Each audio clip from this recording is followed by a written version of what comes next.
And the same We thing are happens in live. New Zealand.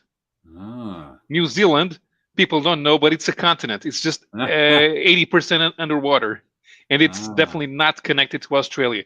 So everything we learned in geography class in school about Oceania is wrong.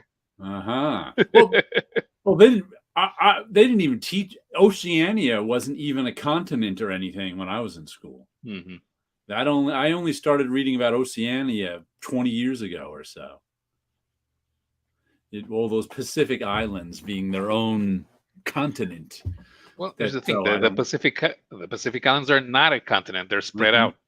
Yeah, they call them that though, Oceania. Yeah. Well, you have the specific groupings of islands where Hmm. we're close enough to each other. Right. Uh, you, Polynesia is more of a cultural concept than an actual geographical group. So how is everyone out there doing tonight? Yeah. Well, we're still waiting for comments, Yeah. so we get the geography lesson portion of the show out of the way first. Geography. I was just naming countries in Africa. Mm, I saw yeah. some TikTok or whatever, some social media thing saying, Yeah. your typical That's a American can't even name 4 countries in Africa. And of course, I yeah. found Well, plenty of people who couldn't. it's easier for Europeans because they were our colonies, Right. so we know where they are. So, but yeah, I am not surprised that Americans also the way that map projections are made make Africa seem smaller. No, Right, the place right. is big. Yep. The Mercator projection. Hmm. Actually, I wonder is the was the Niger coup d'état on the news in America? Um, I I don't all I get all my news from social media. So Hmm. I'm not a person to ask what's on the news in America. I know Hmm. about it from going out and finding things about it. Hmm. Um, because it's like I get a lot of my current events from different people specializing in telling current events on TikTok and Twitter. It's like if you want to know about the war in Ukraine or something like that, you can go on and find people who give daily updates. And Hmm. it's really, I was just watching some daily updates today, and I'm like, this might be too much. I mean, it's like a village by village fighting update. And I'm like, this is too much information about war. It Hmm. really is tough to Yeah. listen to village by village fighting. They even call them settlements, not even villages. I'm like, what? So I Uh, heard about Niger and France being mad at America and this and that, but I don't know if the average person has. I don't know if it actually made it on the news. mhm.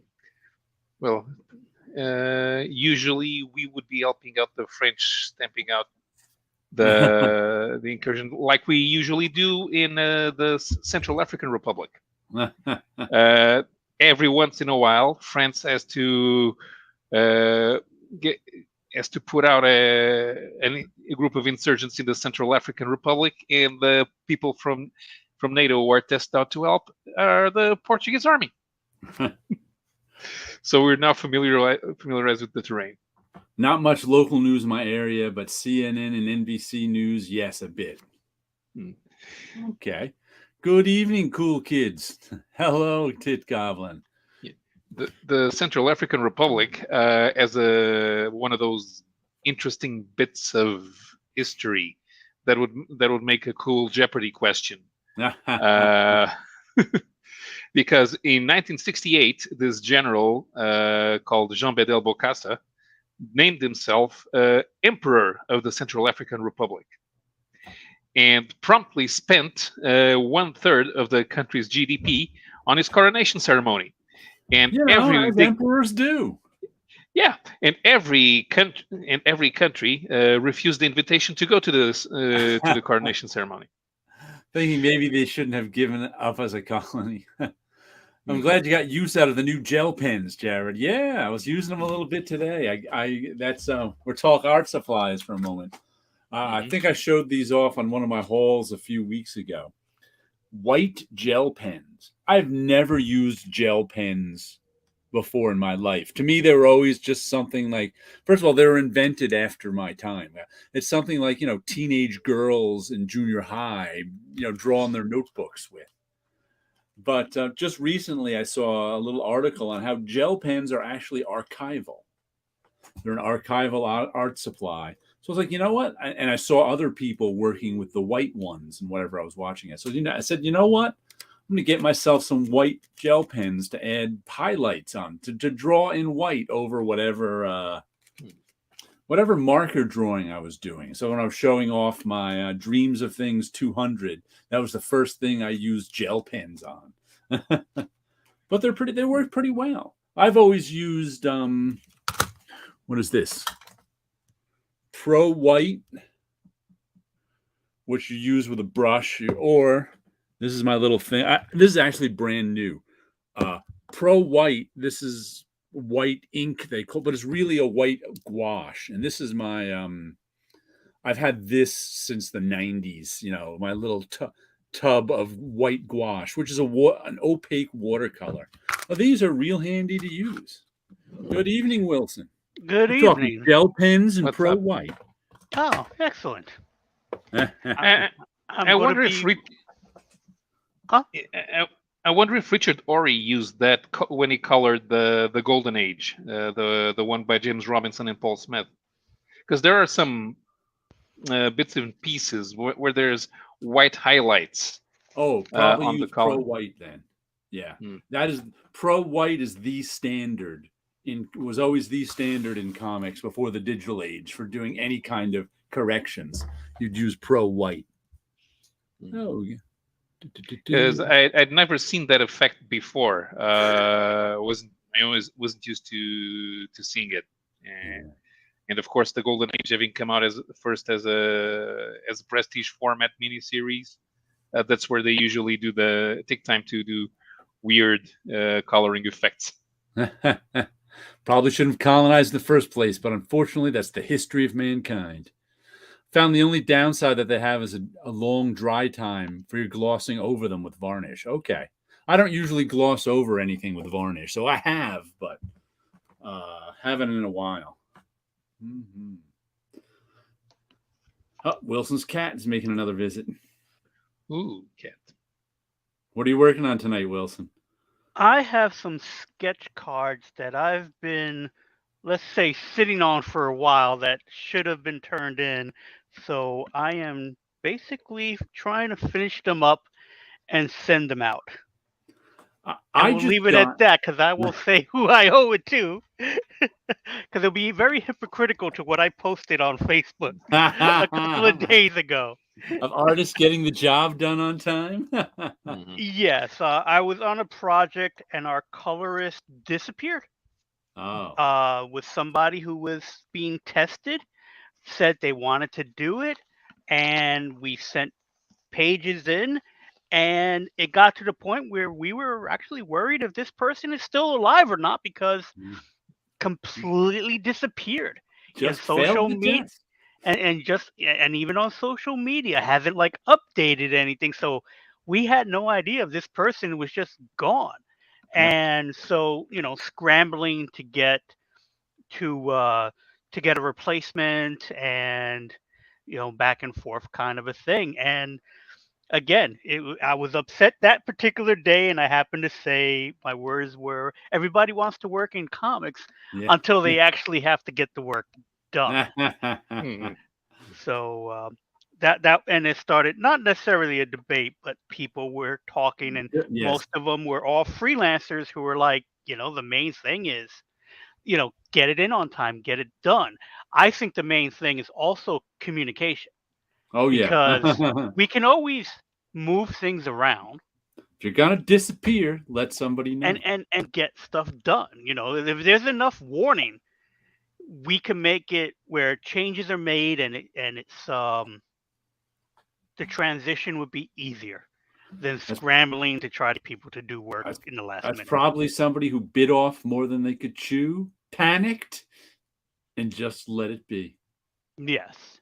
But speaking of sketch cards, I have to show you one of the things I bought this week was a modular sorting tray for cards.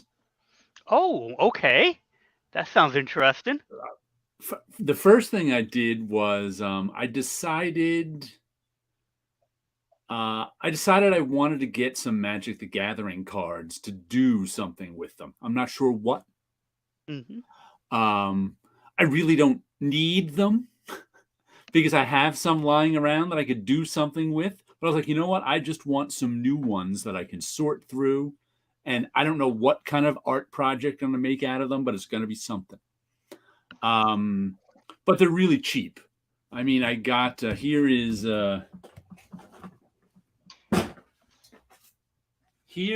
1,000 Magic the Gathering cards.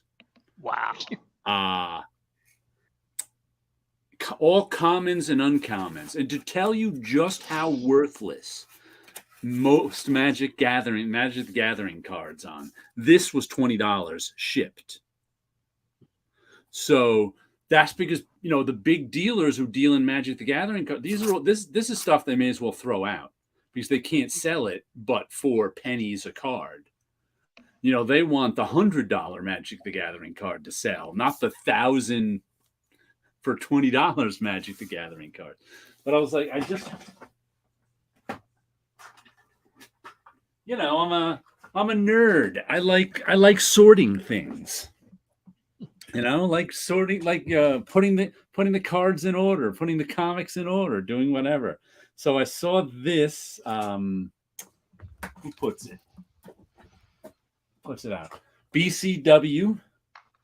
They sell these big sorting trays, which are actually cheaper. That are made for sorting. They're made for sorting cards, and this one's modular, so all 6 of. I don't want to take them apart now, but all 6 of these slide apart and together. And this right here is a little thing you pick up. You can either put it flat in there so the cards sit flat, or you can have it slanted like these ones. And here's some of my.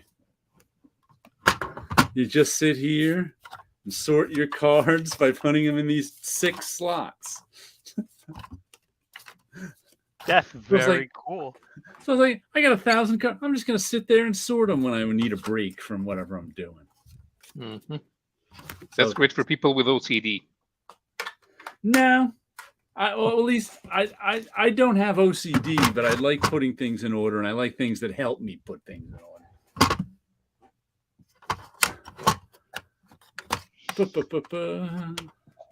But I definitely don't have OCD because they don't have to be in order. It doesn't bother me if they're not in order. I like putting them in order, but if they're not in order, oh well. Yeah. It's the solving a puzzle type of thing. Yeah. That's just mindless sorting. It's just kind of like, ooh, this is all disordered. Entropy has won. And now I'll put some energy into it. And look, and it's also like another thing that I like doing sometimes is the dishes. Usually I'm the one who does the dishes in the house. Like if we have if my parents are up and my sisters are over and brother-in-law and we have dinner, I'm usually the one who cleans up and does the dishes. Just because I find it relaxing sometimes. It's kind of, first of all, it's a little nostalgic because my first job was dishwasher. But one of the problems with being a creative person and working in the creative field, and Wilson will know this, there's very rarely a right answer. Mm-hmm. You do stuff to the best of your ability, but you don't know if you got it right. There's no right or wrong. There's only doing it. You know, you could we finish a piece, you like it, but is it right? Who knows? But with sorting things, there's a right answer. All the blue cards go with the blue cards. All the red cards go with the red cards. Boom. So sometimes I like things where there's a right and wrong answer.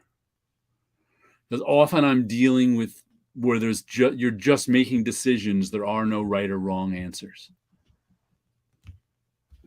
Yeah, the whole thing about art is sometimes, um, are you really finished? Because you can always Yeah. go back and tweak a little more and tweak a little And more. I forget who said it, but there was something like art is never finished; it's only abandoned. You basically yeah. go, "This is enough. I'm walking away." Well, that is a skill that you have to learn as an artist, is Hmm. how to finish things and when it's finished. That's not something that just you actually have to learn that. You have to learn to say, "Okay, it's done." Because like you said, if you don't learn that, you can just keep going endlessly.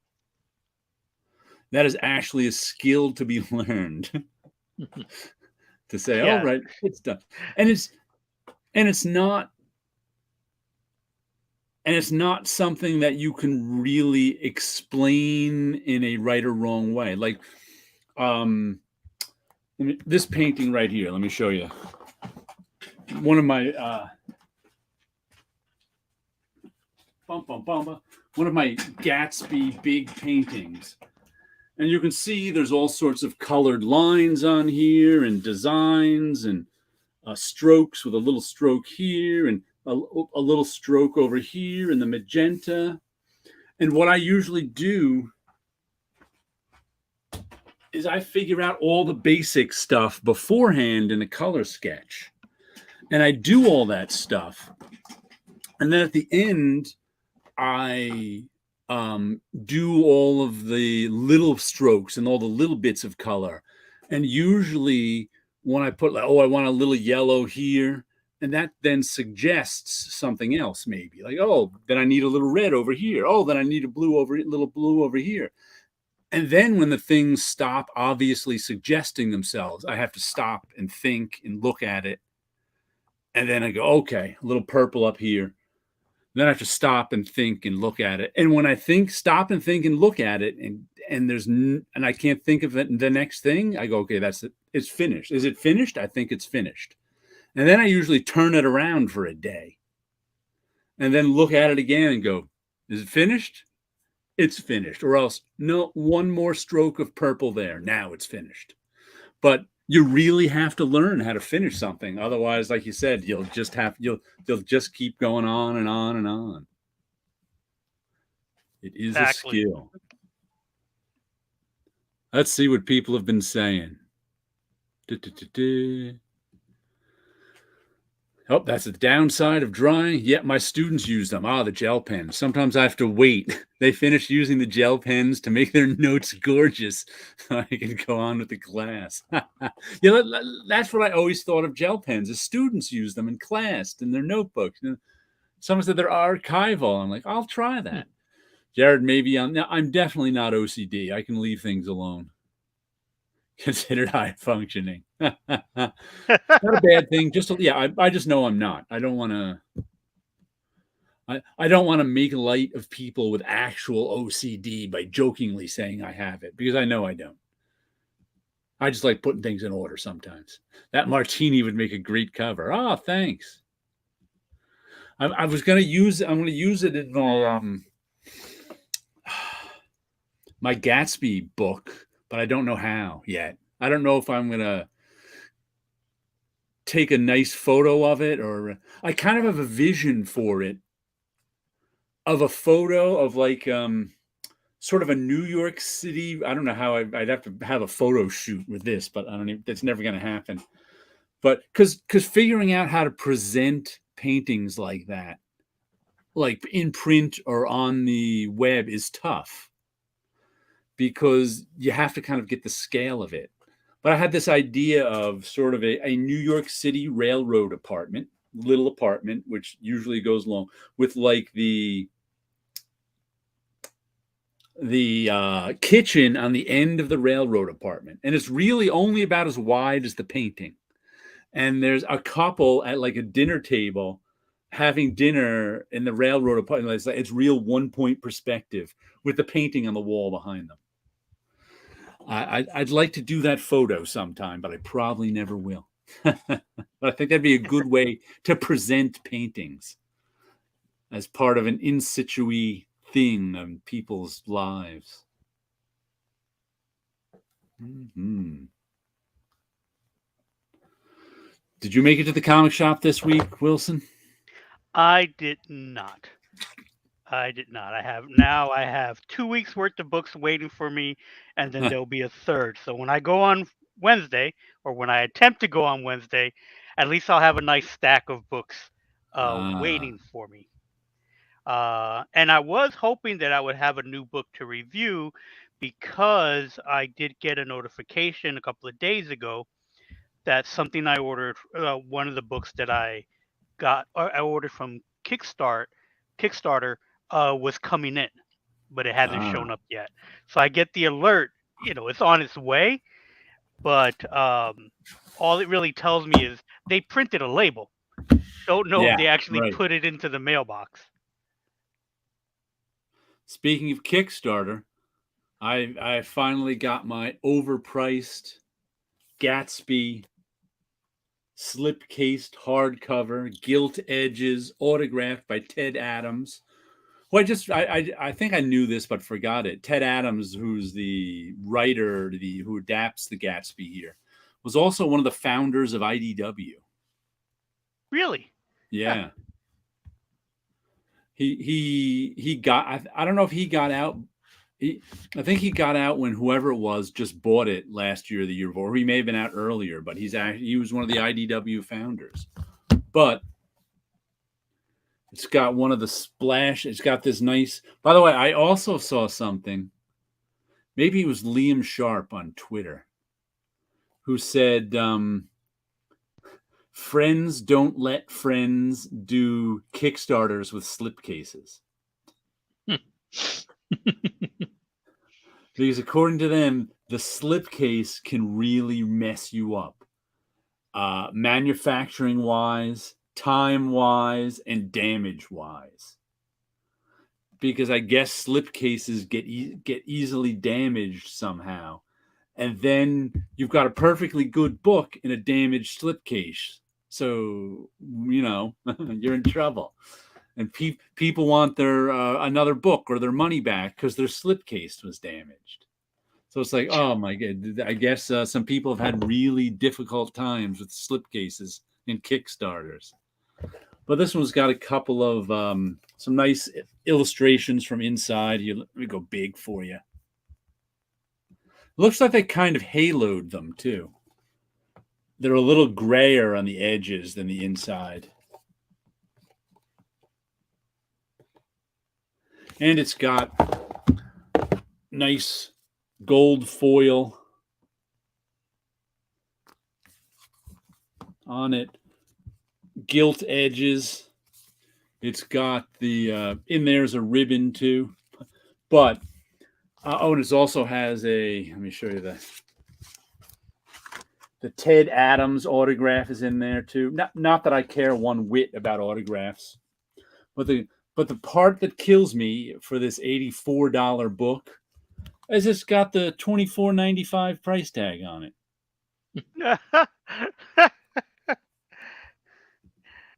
So if you want just the hardcover, you can get it for $25. I paid $84 for the autograph. I don't care about in the slipcase. In hindsight, I should have waited. Mm-hmm. Fantastic. I always say Kickstarter is the most expensive way to buy comics. Here's another example. I mean, I like it. Don't get me wrong. But I still go, I paid $84 for that, shipping included. How does it feel to be the mark? I feel like the sucker. I should have been the asshole. For those of you who don't know my Brooklyn Bridge analogy of buying comics, you're either the sucker who, as you go to the Brooklyn Bridge down the FDR, there's 2 lanes that go to the bridge, and they're always backed up.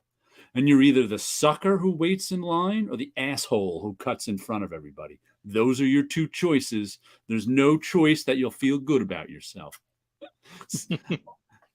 I compare buying comics to that, because if you buy the individual issues, you're the sucker. Because you're subsidizing all the people who are like, no, I'm going to wait for the trade. It's much cheaper. Those are the assholes. They're waiting for you to pay for their trade. So I really felt like the sucker on this one. But, that's buying comics. It looks good. In the back there's some, the gilt is kind of sticking together too. In the back, there's some sketches. No, it's weird though. I don't know if you guys remember. Here's a cover in the back. Which cover is it? In the back are the covers. But there was this cover right here that when it came out, I was like, that looks low resolution to me. It's tough to see on screen. But I was like, did something happen where they printed the low resolution version and not the high resolution one? And really, because this was on the original printing of the comic. But looking at this printing looks just the same. It also looks low resolution. And I'm like, what? Did nobody notice that they had the wrong file? Does the right file not exist? Because that looks like a 72 DPI cover. I would bet, because this has happened, is that they went to go save it. Oh, I need to make a JPEG to send it in to get approved. Turned the original into a JPEG. Didn't realize it saved it, and instead of saving it as a JPEG, saved the TIFF, saved it over, and messed it up. Because I believe we've all done it at least once. To realize never do that again. I thought the first one must have been an accident somehow, but seeing it the same way in here, it must be something like you're saying. They just somehow copied over the high resolution one and had no backup of it. I've known enough people who don't have backups of things where and don't use Time Machine and don't use any backup device. But here's the thing about Time Machine. I have something about Time Machine. I think it was an interesting idea, but at some point in the upgrading of computers, or in the not necessarily the upgrading of the computers, but the upgrading of the system files, right? The Time Machine files became too old to access. Okay. And it's like, okay, I have files on Time Machine that I can't open up because when they were created in Time Machine, some reason that Time Machine is now too old for this system. And it's like, but I didn't do anything different. If I upgraded the system as the system tells me to, you should upgrade this, you should upgrade this, and then all of a sudden, oh, by the way, these peripherals won't work on that new upgrade. Yeah.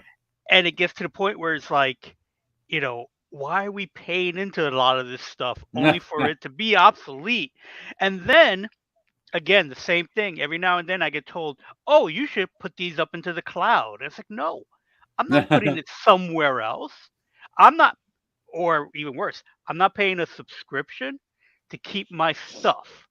It's like, it's insane how, and it's mainly because as a artist who's been there at the beginning of the technology, a lot of stuff was free, and I got used to that. And then now you want me to pay a subscription to use what I've already been using. And it's I use a service called Backblaze, which is really good. It backs up everything off-site. And all my hard drives, you don't buy space, and it's like $7 or $8 a month, and I have 8 hard drives backed up to it. So if the house ever burns down, I can always go and get that stuff, and it's automatic. You just tell it which hard drives to back up, and it does it all in the background for you. That's really good. And with that, you can actually go in and find old individual files too. So I had to do that once or twice. But something like that is real. Something like backing everything up and syncing to Google Drive or Apple Cloud, I really don't want to do, and it gets really expensive because they make you pay by how much space it takes up.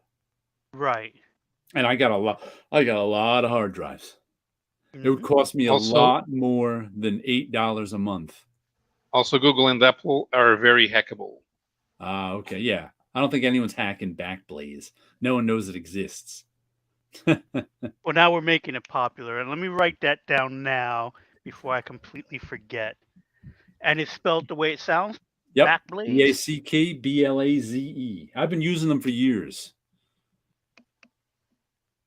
And I actually had Subscribe. to get something from them only once, but I found out because what it is you can access your backups either through the web, downloading them through their website, or for the price of a hard drive, they'll mail it to you all on a hard drive. But luckily, I never had to do that.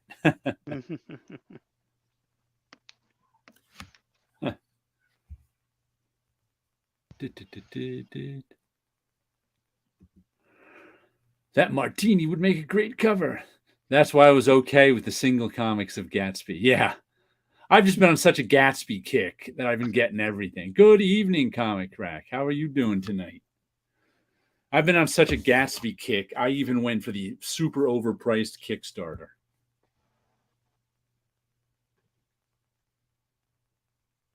Even though he doesn't draw very good suits. We know that. Another thing I read this week, I think I got this one at Christmas time. Not that there was a lot to read in it. I think I showed it off then. Jaime Hernandez, Queen of the Ring. And this is interesting because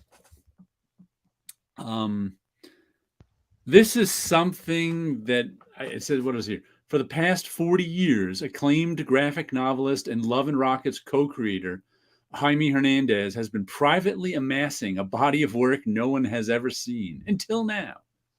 Set in the heyday of the 60s and 70s, women's wrestling and lucha libre, Queen of the Ring presents selected pieces from the secret archive, lovingly worked over using materials and processes outside the scope of his beloved comic work.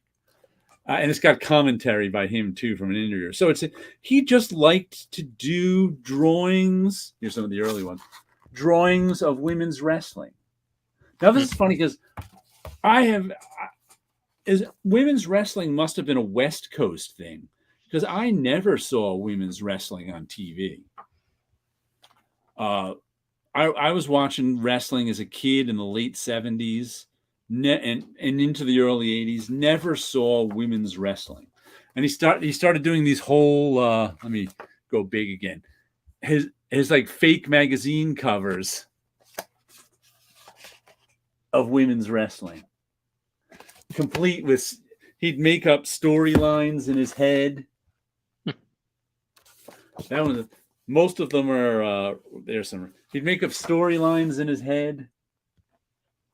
He'd give them all, he'd give them those headlines. He'd give them, Roberts, a baby face for how long, experts ask.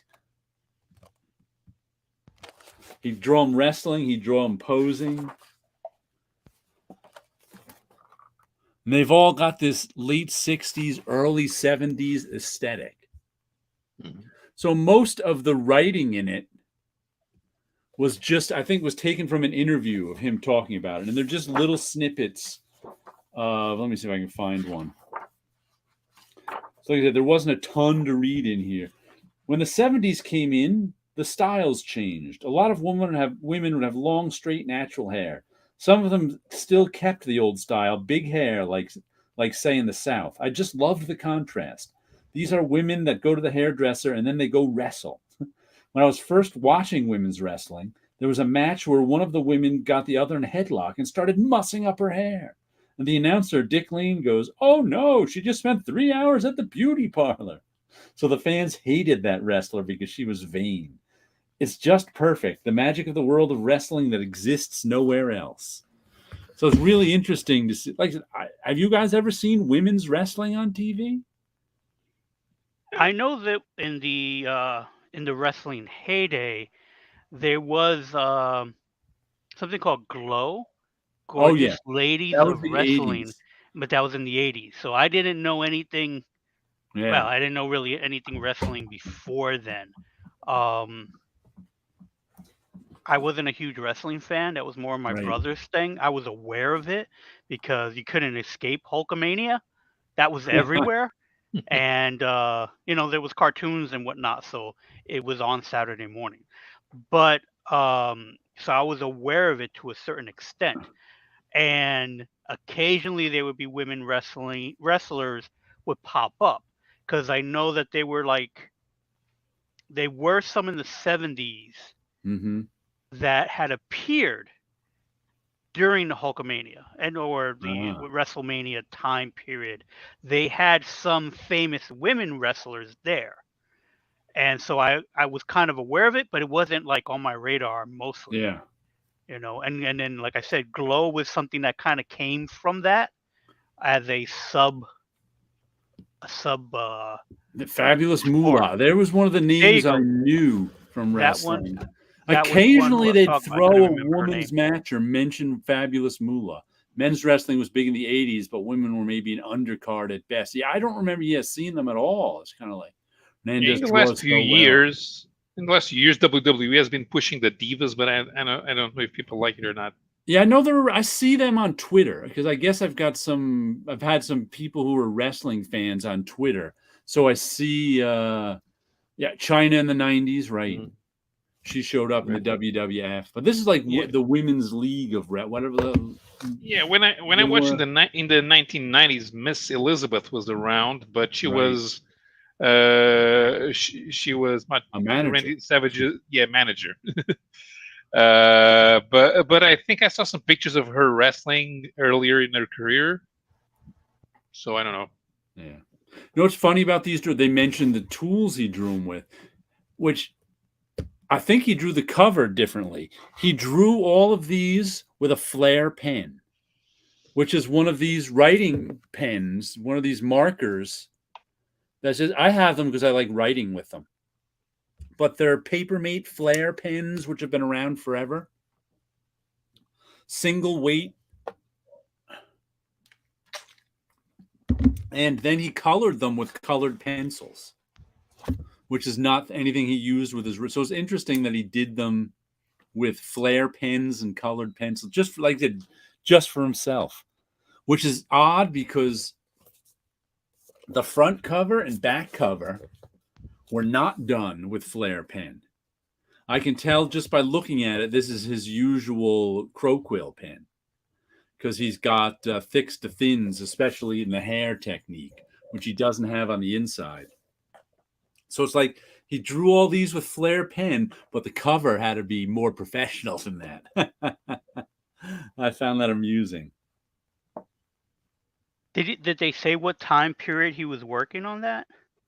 Well, they said he's been doing it for 40 years. He started doing it like in the early 80s when he was doing Love and Rockets. And he's been working on it ever since. But the period that he took the wrestlers from is the late 60s, early 70s. That's his favorite time period when he was a kid watching the lady wrestlers. He even used to go to matches out there in LA. Oh, okay. But it's like I don't even know if you could have I don't know if New York City had ladies wrestling matches. I know they had the Madison Square Garden. The dudes were always in and wherever. But I never knew anybody who was into women wrestling because it wasn't on TV. There's a cool movie about women wrestlers with Florence Pugh, Fighting with My Family. Right, the McMahons were never into it back then, right? If the McMahons weren't into it, it wouldn't be popular in the 80s.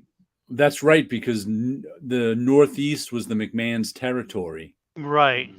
If I remember that, And that's how wrestling used to work up until the 80s, I think it was, when McMahon said screw that and went national. right, they were Each wrestling regional. promoter had like an area of the country. And I guess you're right. If Vince McMahon wasn't into it up here, then we'd never see it. Yeah, and since it was Vince McMahon who popularized unified wrestling nationally, if he wasn't into it, by the WWF, if it was not the WWF, people wouldn't know it. Right. I do remember an attempt at doing something different. Lasted like about 4 months, I think. But I do remember them mentioning it in the syndicated shows. World Bodybuilding Federation. Oh yeah, Yeah, that nobody cared. I mean, if they weren't fighting, who the hell cares? Pose down. Hmm. Another book I got that actually I'm still missing 3 books that were damaged. What am I missing? The last issue of Junk Rabbit. Hey Kids Comics issue 5 of 6, and the latest Spawn. Haven't made that. They'll probably be in this week, but we'll see. But one thing, since I only had 3 comics this week, I picked this up off of my comic shop shelf. I'm really not fond of this cover. There's a knife over there. It's sort of black on black, and this is the latest Ed Brubaker, Sean Phillips Night Fever. And this is not part of their Reckless series they're doing. And it almost seemed Stray Bullets-ish to me. Not that they both, Lapham and Brubaker and Phillips don't do something similar, I guess, to begin with, because they both do a lot of sort of pulp noir stuff. But this one was a story of a guy who's, I guess he's sort of having a midlife crisis. He's in foreign licensing of books. So he's from the U.S. I think it takes place in the early 70s too. And he's in Paris at a book fair, and he's supposed to be, selling the foreign licenses to, European publishers of whatever books are popular. And instead, he, of course, hasn't been sleeping, because all these noir stories, the person can't sleep. That gives him that wired on edge. No one gets a good night's sleep in a noir story. But he gets caught up in crime. He finds himself pretending to be somebody else, just sort of as a coincidence. Then all of a sudden he's running with this criminal who's committing crimes, that's the part that sounds like Stray Bullets. Stray Bullets was often had stories with just sort of an everyday person who gets caught up with a bunch of criminals.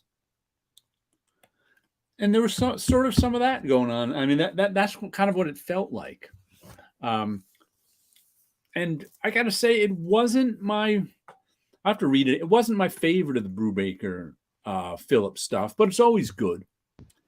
And one part that particularly bothered me, once again, not that it was bad, was the coloring. Who's doing this? His son, Sean Phillips.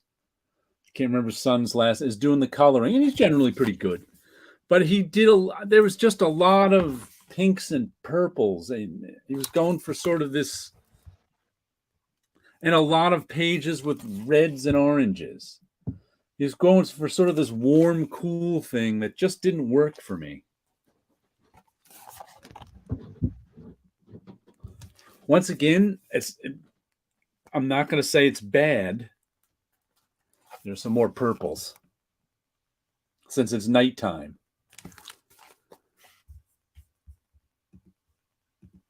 I'm not going to say it was bad coloring. It just something about it didn't sit right with me. Didn't ring true or something. I don't know what. But I'm going to give it a second read through, see how it hits me that second time. Because as I've said before, often things hit me differently that second time, and I can like them better than that. Sometimes that first time is just like you want to see what happens in the plot, and I miss stuff. You can drive by WWE corporate headquarters on 95 in Stamford on your way north. Oh yeah, I have been over there. One friend had a job interview there once. I think that's why I was over near Stamford. Good evening, Mind the Comics.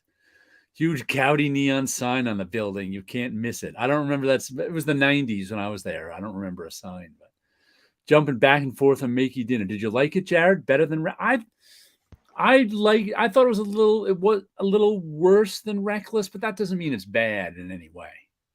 And like I said, I'm gonna read it again. I might change my opinion the second time around, because I always, even if a particular Brubaker Phillips book doesn't hit me right, I'm still buying the next one, and I'm still going back. And someday I'll reread the other ones too, like. Which one? What was the Criminal. Criminal was never my favorite series that Brubaker did, but I've gone back and reread some of them, and they're okay. They're just not my favorites. There are a lot of other people's favorites, but not mine. So Night Fever was just okay for me. But what's interesting too, they said, though I couldn't tell from this, Sean Phillips drew all the pages at Golden Age size. Really? Yep. So he drew them all twice up, 16 by 20. Which is weird because he's not really one of these detail guys. He's very much graphic designy and chiaroscuro, shadows and light. Maybe he's using thicker pens and Yeah, he would have to, scaling it up like that. I mean, I just, and not have, if I hadn't read that, I would have never known it. And sometimes you get like, sometimes it's like the guys who like to squeeze a lot of little noodling in a page like to work at a bigger size. So I found it strange. There's some nice graphic designy and illustrative stuff in there. And if he's using thicker pens, how does he lay out the page in terms of pencils? Would he spend too much time on it? No, I would think he'd lay it out just the same, and then blow up the layouts. I don't know how he works. Some guys lay out full size on whatever board they're working on. But I would have to say most comic book guys I knew would lay out small. They'd like I have some layouts here of Ron Friends. Let me see. A spite. There we go. I bought this once on eBay 15 years ago. It's Ron Friends layouts for Spider-Girl. And as you can see here, each page is a quarter of an 8x10 page. So he'd lay this stuff out this small. Each one of these is a full page. Mm-hmm. And then he'd blow them up and either light box them, or this day he would they'd blue line. But I love this stuff. I mean, it's just, and I got this for, way less than I think it's worth. But as you can see, let me see what size this is.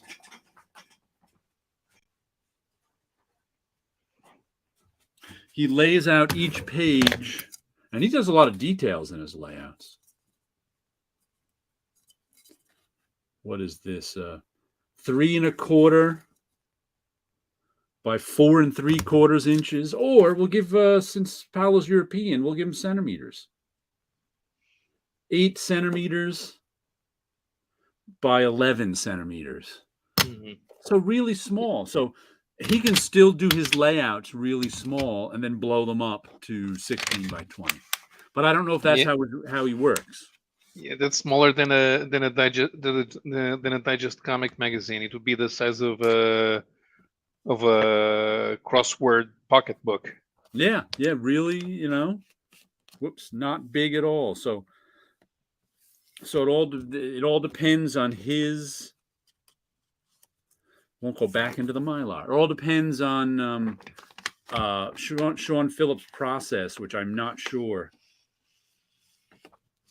Last I knew, he was doing stuff totally digital. I guess he went back to, because he was trying that for, I forget which one. He was trying going totally digital. But you can find some interesting process work like that on eBay sometimes.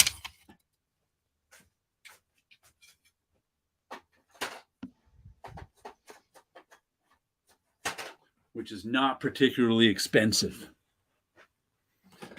How do you do layouts, Wilson? I do them small like that. So I do thumbnails to get an idea of where I might be going with it, and then the thumbnails are really just thumbnails. Real quick images, stick figures, kind of a thing outline, and then I go a little bit bigger and kind of like similar to those pages that you have. yeah. So I would go a little bigger, and that's where most of the drawing is done. So maybe 4 panels on a page to get an idea, and then kind of break it down from there. Is usually how I do it. One of the things I've wanted to try and I haven't done it yet is because I have never seen pages of it. I understood that Steve Ditko used to draw his whole thing on typewriter paper at almost comic book size, That's what that is. and then blow it up to the comic page and then just ink it from there. But I've never actually seen the Ditko pages ever. I have said this before. I don't know why artists work on typewriter paper. Now it's, of course, printer paper, and plenty of them do. And I'm like, why are you drawing on this stuff? Drawing Probably paper isn't that expensive. It's Like, readily available, I guess. It might have been just that's like, what it oh, is. I've got an idea. I've talked to Walter Simonson about it too, and he's like, it's there, it's easy. I'm like, so is drawing paper. Drawing paper is really, really easy to get. It's not hard. Because I draw on Bristol nearly 100% of the time, unless it's in one of my sketchbooks. Because I can't stand to draw on that cheap paper with no tooth and no weight to it. I've just always found that crazy. I'm like, you're not a starving artist. Buy some decent paper. Typing paper, printer paper. It is also something to go to, like, even though I've gotten so many different pencils, 2B, 2H, whatever, I sometimes prefer a regular yellow number 2 pencil. And I think it's because I've used that for so long before I discovered, the nicer quality stuff. I think you kind of get used to what you're used to. Yeah. And I think for a long time, it probably was that the typewriter paper was just like, this is all we had. And then just go from pencils really have more to do with the hardness or softness of the pencil, though. Right. Though I think those Ticonderoga number 2s are actually an HB, which is a little too hard for me. I like the really, really soft pencils, but they're also too soft for other people. There are like comic book artists who use the H's. They're like Keith Giffen, I think, used a 6H, which is like drawn with a razor blade. But some people like those because they left it. They made such a light mark on the paper. Right. Friday I is the best thing Brubaker has done recently. That I had it out last week. That Friday Volume 2 is an A+. Friday Volume 1 was a B+. Friday Volume 2 A+. Really, really good stuff. They outdid themselves on that. I'm a little bit tired of the duo, and they need to start working with other authors. The one you showed with Marcos Martin, Brubaker script felt real. I'm not tired of them. I mean, but I like them both. I'm actually also okay with getting tired of good stuff, because I know that it has nothing to do with it being bad stuff. It just has to do with me. I get tired of bad stuff. That's what I really get tired of. But I can understand that. I feel everything from Brubaker is pretty much the same. They do it well, but I'm out. And Philip's suits are bad because his own suits are bad. Yeah. There's that old familiarity breeds contempt thing that I think is real. I like what they do, but I understand people getting tired of stuff. There you go. When Fattel first showed up, that's when I ended my Brubaker Phillips period. So I bought everything they've done since what were they first on? That Batman. The Wildstorm books, yeah. Yeah, the Wildstorm book was Sleeper? Sleeper, yeah. Sleeper. I bought everything they've done since Sleeper. Of course, I knew Sean Phillips from before because I read Joe Casey's Wildcats, which I loved, and nobody else did. Why am I reading a treatise on economics and society? I realized I had seen Sean Phillips. I only noticed Sean Phillips on Wildcats. I'm not Wildcats, on Sleeper. I think I'd seen his work before. And he did some ink work, wasn't he? He did something called The Minx, which I thought was pretty cool, but I didn't really notice him. He may have been the inker on that. I can't even remember. I remember The Minx, but I actually never saw it in the... It was like a Vertigo book, one of the few from like the early 2000s, one of the few Vertigos I knew. I thought Minx was a line. Was All My Heroes Junkies the fully digital one? I think that may have been it. Now that you mention it. Get those 14B I showed you. I'll have to do that, Darren. By the way, Darren, come on and talk to us if you want.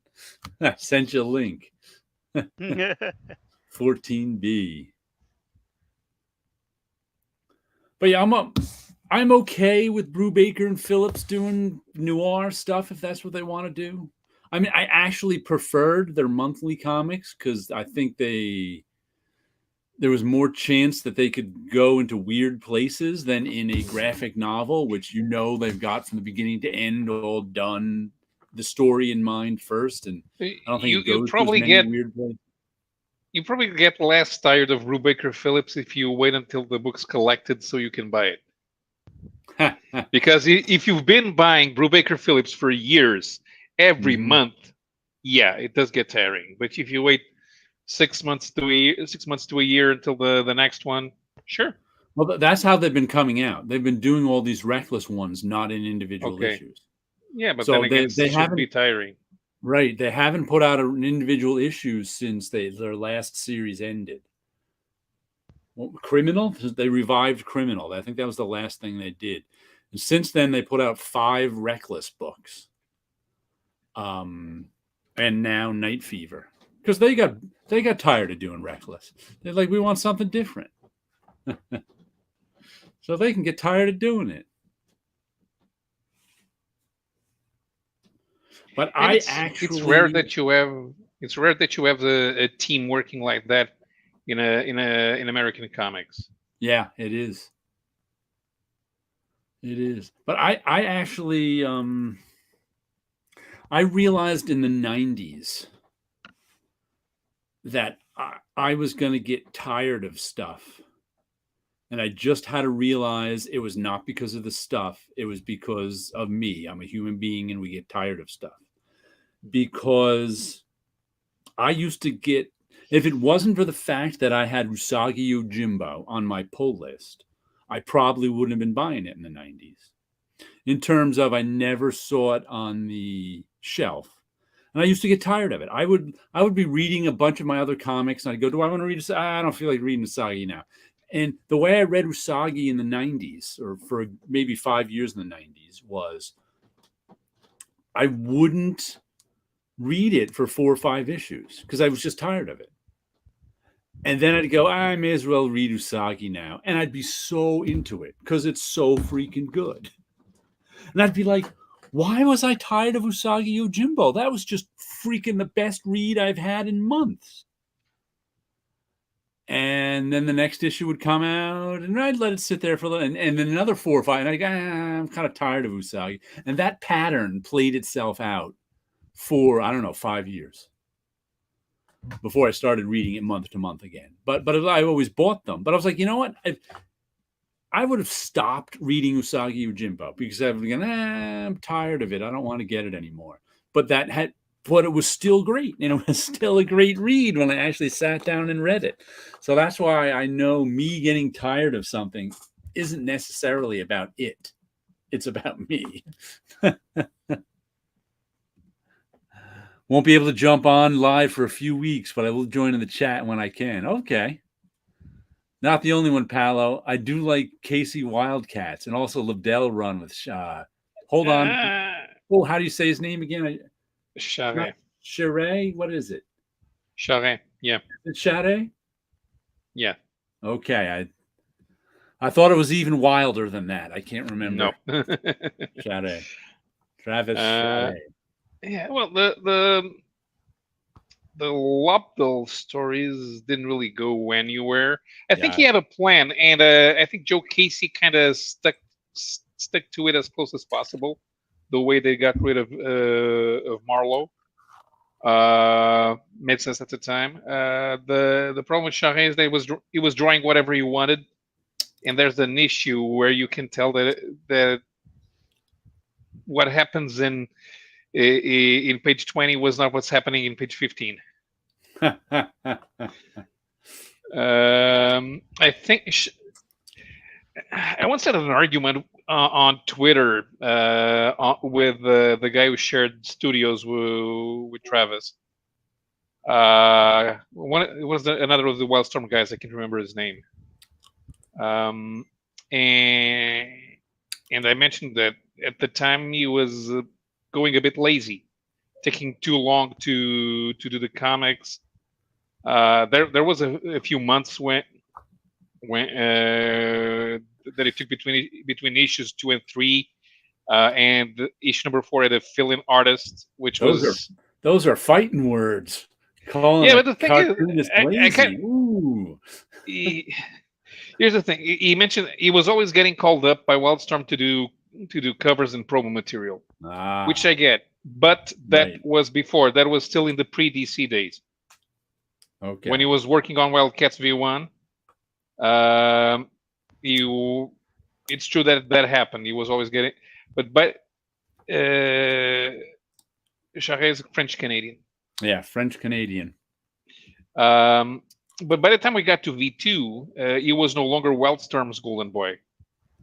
That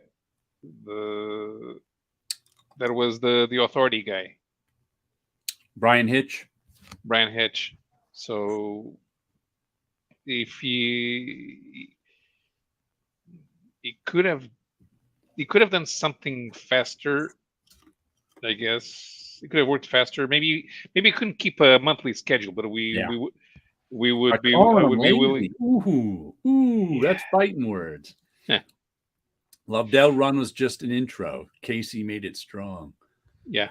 I read it well after it was new. Dollar bin dives, but good stuff.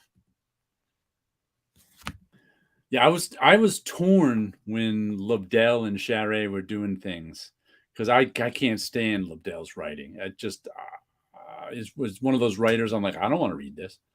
But I like Travis's stuff. So I was like, ooh. In the end, I'm like, I don't care how pretty it is. I can't read it. No, Lobdell can write if he wants to. Yeah.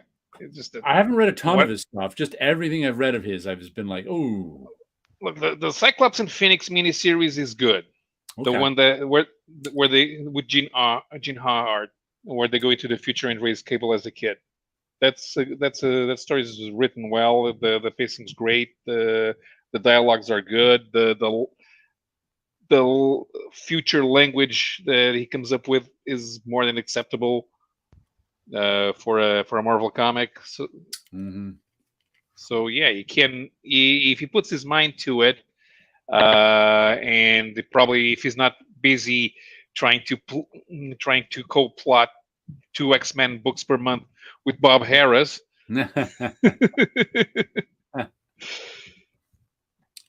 Shire, it is in the pronouncing. Yeah. I've been saying that name wrong for years. Yeah, I always called him Travis Charest. Yeah, I that's used what to. I call. Yeah. I used to until I found out it was French Canadian. Right. Shire. I had no reason to think he was French Canadian. Because nobody expects the French Canadians. Their chief weapon is surprise. Let's do a read, rip, and slab. Present. Let's see what we got.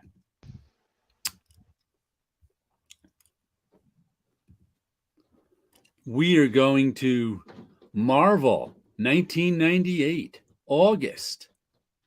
Oh, look what we got here for you. Ooh. We got Spider-Girl #1. We got A Next #1. And we got J2 #1. Oh, God. That had been Ron Lim's worst art ever. And I think Ron Lim was the type of art that I kind of got tired of because he used to be very good on the Silver Surfer. But now originally, this was all alternate world stuff, right? Yeah, this was Marvel Future, Next Generation Heroes. Didn't a lot of them get like written into the regular Marvel universe? Like Spider-Girl, wasn't she in the regular Marvel universe eventually? No. She was like she was the breakout character from it. That was mostly the most popular one out of them all because she came from that What If universe. J2 was well liked. Yes. By the way, do you know why Spider-Girl ran to say she's popular might be a little there were so many online campaigns to keep the book alive. They were going to cancel it, and then the sales would pick up another 1,000 copies on a given month. No, what was the problem then? Specifically, it was librarians. Oh, interesting. Librarians wanted more Spider-Girl because it was popular in the libraries. So that they canceled it at least twice. They were planning on canceling it, and it was librarians who said, "Hey, give us more Spider-Girl," and they went, "All right." The sales did pick up. I remember looking at the sales numbers, and sales may have gone up too. I'm not saying you're wrong, but I'm saying I was told by whoever the editor was specifically, it was librarians that was the reason they were still putting out Spider-Girl. Because Tom DeFalco was always coming online. It was the only thing that he did online. So help save our book. Help save our book. And the librarians did. I was buying A Next. Were the X-Men writers when I started reading comics, and I have a soft spot for them. Okay. Okay.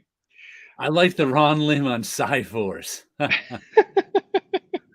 I heard the exact same thing about librarians, Darren says. I preferred Mark Teixeira on Cyforce.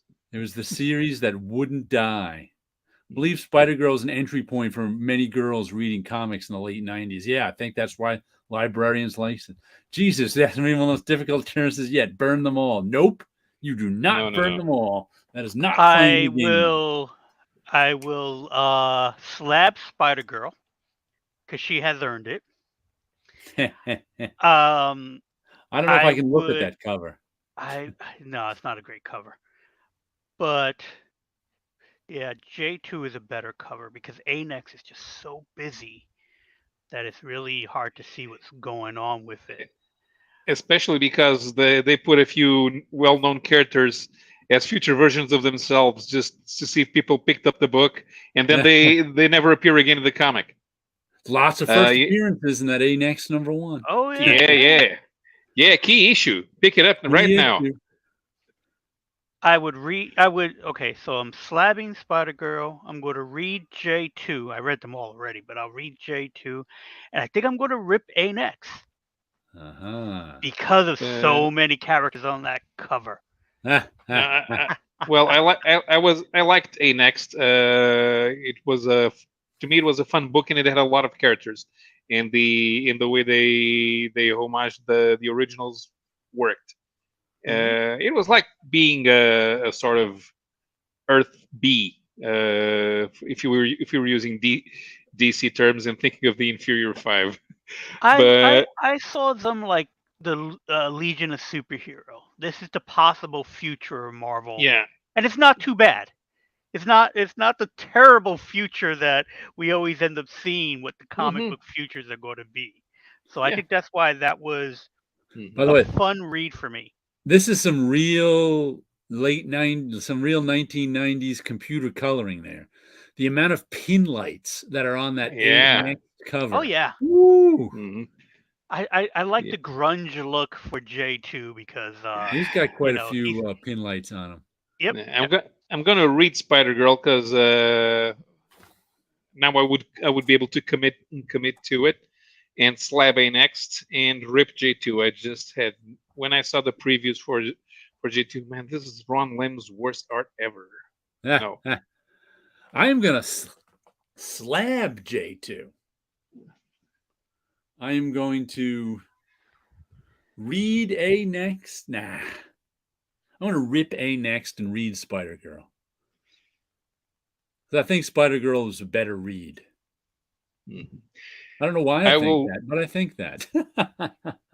Because it was character. It's a Spider-Man character. But no, the whole point of the story was because Tom DeFalco wanted to do Spider-Girl. The rest was just a way to make a line out of it, so they would justify having just one, just so they wouldn't have just one book set in the future. And that stretchy guy on A next is now a stretchy dolphin.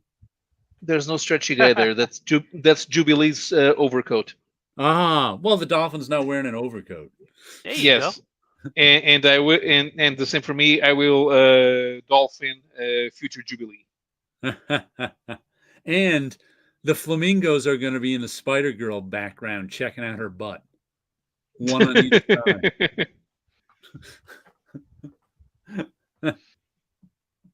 I too would put the flamingos hanging out with Spider-Girl. Yeah, but they're going to be. They just fit so easily back there.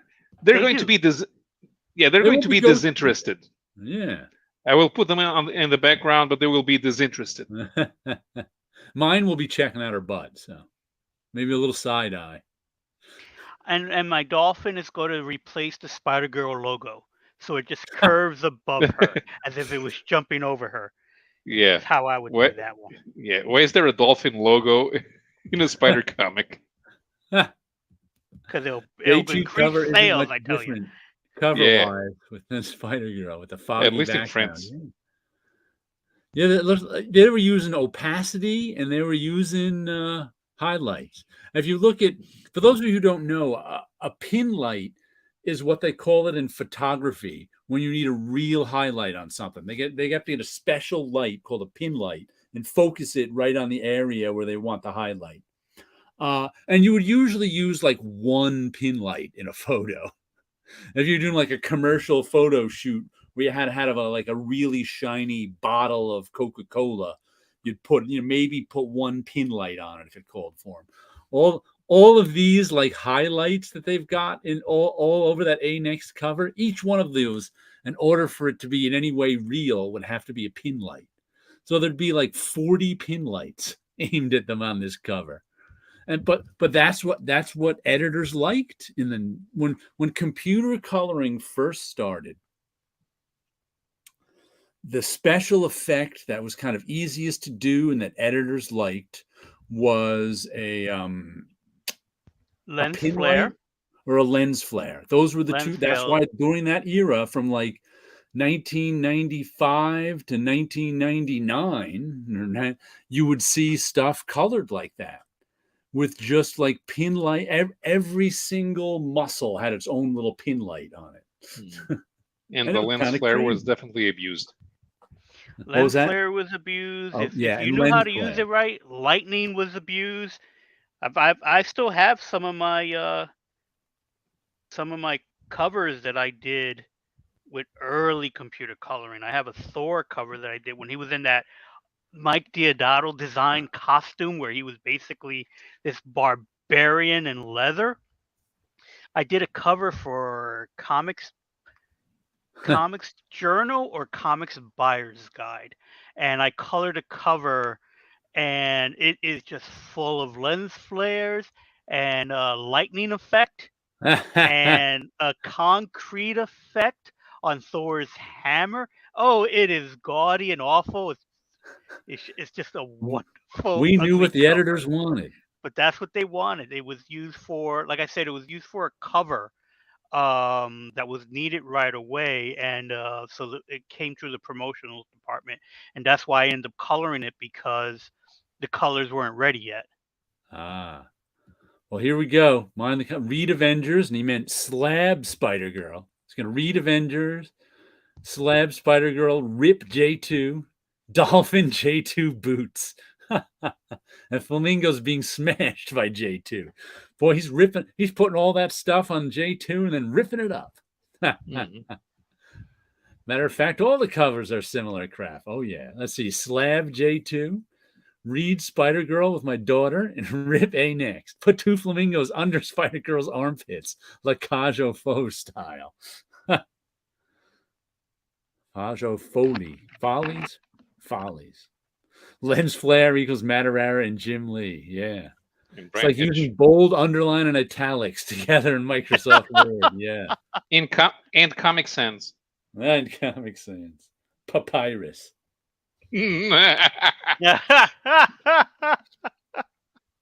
Oh, Papyrus. Oh, Every I'd movie forgotten. logo for years.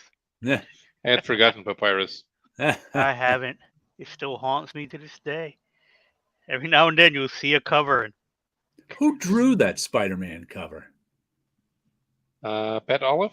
Pat Olive? Was he doing those? Spider-Girl, yeah. Yeah. Ron Friends was doing a next Sal Buscema style. Okay. And G2 was Ron Lamb. Sal Buscema doing his Walter Simonson?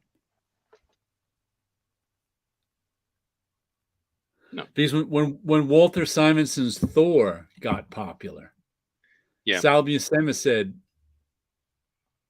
I'm going to draw like that too. Not quite like that, but kind of in the same sort of liney style. Like, I could do that. It seems like less work. There was one change halfway on a next because Brett Breeding was the first inker. And I didn't like his style over Friends. And then Milgram took over. What's up, Sequential Geek? Sequential James Geek, Cameron, I am Papyrus to billions. Sequential Geek, I am halfway through your OG Comics Long Box video number 1. OG Comics Long Box number 1. Oh, and by the way, to the people out there, Wilson sent us a link this week that we've been discussing where the money is coming from with Mad Cave. One guy. As we kind of said, there's a rich guy who likes comic books and wanted to start a comic book company, so he did. Like, all right, at least makes sense now. Sort of like, who was the cross-gen guy? Mark Alessi? Mark Alessi, right? Yeah. Was it that? For some reason, I had Peter in my head, but I knew it wasn't right. Mark Alessi, I think it was. One guy wanted to start a comic book company. Then got screwed over by his tech company. Do you know that's one of the reasons? I think, how did the story go? One of the reasons that CrossGen had went out of business, had financial trouble at the end, was Mark Alessi he was a computer guy. made some software or something, sold it for millions of dollars, I don't know, 10, $11 million to some bigger software company. And then said, I want to start CrossGen Comics. So he started CrossGen Comics. But somewhere along the line, the company he sold to had some like shady dealings or something and were forced to go out of business or something. And a lot of his money was still tied up in their stock. So all of their stock became worthless. So he lost a ton of money, which he was using, I think, to finance or probably to leverage and finance CrossGen, which went away. So all of a sudden, CrossGen didn't have a rich guy behind it. And that was a problem. Oh, yeah. Mm-hmm. Nice. No short vids here. Yeah. At a comic publishing company, my books would be dope. I wish I was rich too. Yeah. Yeah. We used to have a guy in auto racing. He was in the pharmaceutical industry and decided to create his own automotive company. And then he bought a championship just so his cars would have a place to race. I'm pretty sure if I ran a comic book company, or if I had my own comic book company, I'd have to hire some people who had a better idea of what the audience wants than I do. Because if you go by my taste, if I were to go by my taste and run a comic book company, we wouldn't be making a lot of money. I need to hire some Jack Kirby and Steve Ditko's and whoever else had their finger on the pulse of what people like. Yeah, and 1980s Jim Shooter. 1980s Jim Shooter, yeah. Anybody but me, really.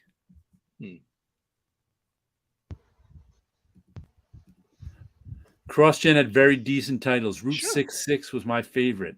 That story with Alessio was a shame. He didn't deserve it. Yeah. That's one I only got a couple issues of. It was pretty good, but it was one of those times my full list was actually kind of full.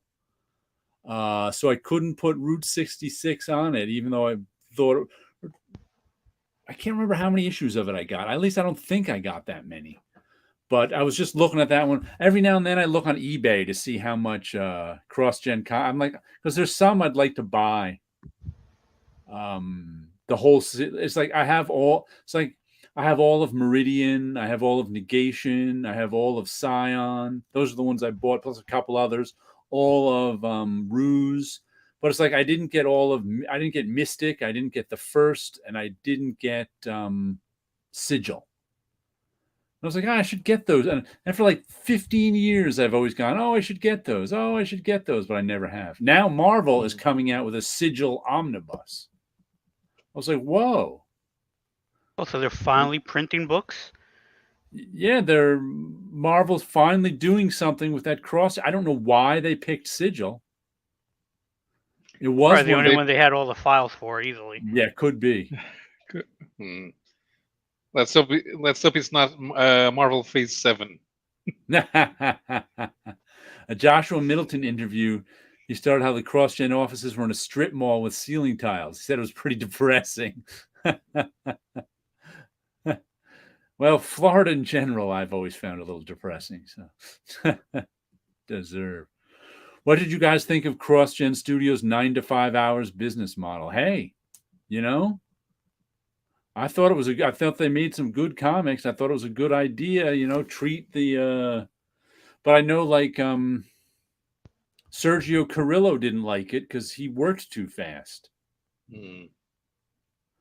So I know he worked there a little bit near the end. I remember hearing him saying this. Sergio was in the Marvel bullpen briefly for like a year or two in the early 90s.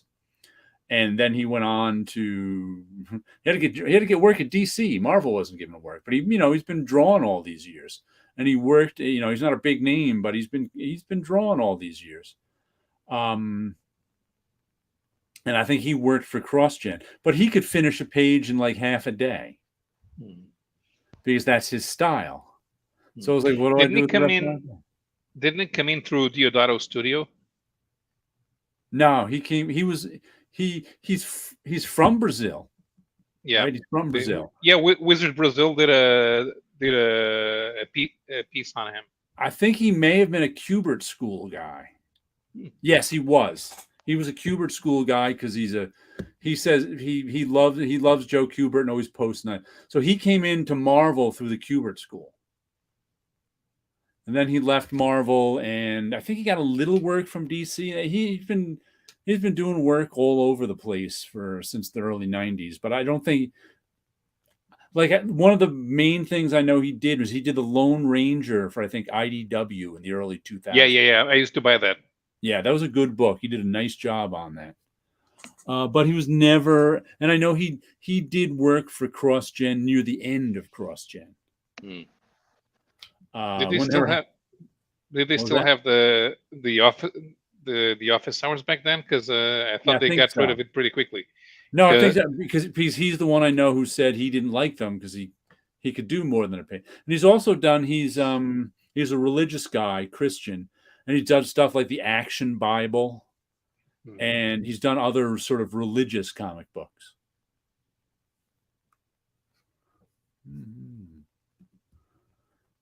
As far as the 9 to 5 schedule, if someone can keep that, that's fine. Yeah. It's just that as an artist, sometimes we're working freelance for so long, we kind of get used to our own schedule. But again, I thought it was an interesting idea. The whole concept of CrossGen when they first came out with it was interesting, because it was something kind of new at the time. Yeah, I enjoyed it. Yeah. Yeah, a connected universe with no superheroes. Right. It was a gamble. It was. And if it wasn't for that Texas computer company going out of business, it may have worked. It's weird how these things happen. And also, a 9 to 5 schedule really puts the pressure on management. I think that's why it never happened, because it doesn't put the pressure on the artist. It puts the pressure on the management to be able to develop and work a schedule where the creative people can work 9 to 5, because it's usually not despite the fact that, as Wilson said, freelancers make their own hours, they're usually not in charge of their own hours. I mean, you have to get the stuff done on the publisher's schedule. Yeah. Right. So and deadline, and you always get unrealistic deadlines. Right. So that puts a lot of pressure on the publishers, which is why I think they'll never do it again. Oh, Ruse was excellent. I think Ruse was Butch Geiss's masterwork. I mean, the art on that is just so brilliantly done. And the fact that every page reads across and the storytelling is flawless, because I always hated pages that read across, where instead of going, left page, right page, it reads all the way across the book. And that's all usually very clumsily done. Geiss did it brilliantly. It was just like, whoo, it's just brilliant. I want to reread that one of these days. Yep, get a time machine and nav shooter. LOL. Because Sigil Mark looks like the CrossGen logo, right? So maybe that's why they're starting with that title. Could be. And that one was also, if I remember right, was like that one was closer to like an action movie. Because it was like the main hero was this military man who got like transfer. He somehow got out into the wider universe and was in this war between humans and lizard people. So that might be that one might be it might be sort of the least high concept one. Like Meridian was a sort of teenage princess magic user story, but it was really sort of aimed at women. So they're not going to start with that one. Scion was sort of sword and sorcery. So they're not going to start with that one. Mystic was Magic Academy. Maybe they'd start with that one if it didn't star a female, because that was more Harry Potter-ish, but it's not starring a dude, so who knows? That's what. So Sigil might be the process of elimination, sort of the most masculine one, superhero-esque. Mm-hmm. There's one more I can't think of right now. Sigil, Scion, Mystic. El Cazador went back to the creators. They reprinted it elsewhere. Yeah. That one was really nice. Who drew that one? I can't remember, but it was really nice. Yeah, it was. That was their pirate one. El Cazador. I only got the digest anthologies. I loved reading all the series like that. Even the ones that had artists I don't... I thought that was an interesting idea. Oh, yeah, it was Epting, yeah. Yeah, Epting. Okay, Epting did all kind. Nice job on that. The Path was also very cool about samurais and Rome.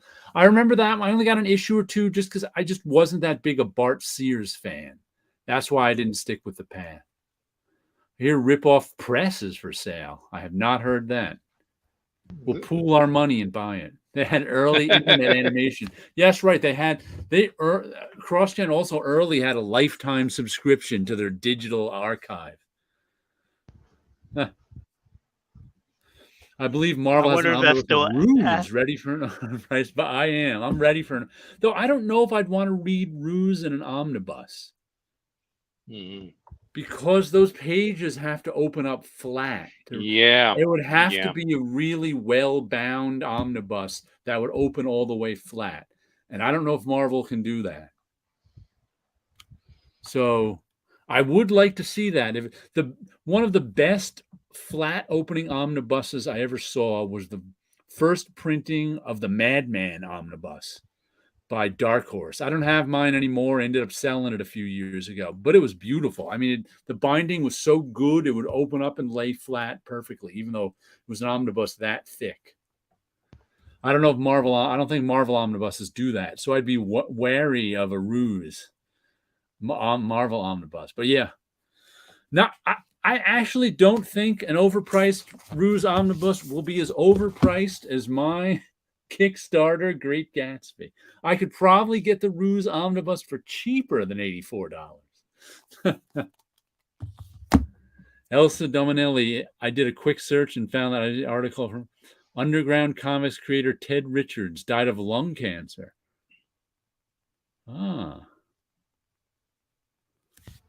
So did he have something to do with the Rip-Off Press? Was that his?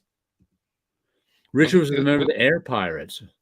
Oh, okay. He was an air pirate. All right. I was just reading. There's Shelton. I thought Shelton on Rip-Off Press. I don't know. I read Way of the Rat was good. I enjoyed that one too. Mm-hmm. He actually worked for Rip-Off Press. Probably not related. Okay. No worries. All right. So the people who own Rip-Off Press want to retire. Okay. But exactly what would you be buying off of Rip-Off Press? Yeah, because they published all that underground stuff that's owned by. Yeah. And would Shelton want to sell if the Furry Freak Brothers now to a corporation? Good question. And besides, the runaway title wasn't actually the Furry Freak Brothers. It was the cartoon history of the universe, because that has mainstream appeal. That's one I've always meant to read, but never have. Yet another in that category. Thumbs up. Yeah, I don't even... Has Rip-Off Press published anything recently? I couldn't even tell you the last time I've read anything from Rip-Off Press. I have that Freak Brothers omnibus back there. That must be rip-off press, right? Mm-hmm. I'm trying to think. I've never been big into the underground, so.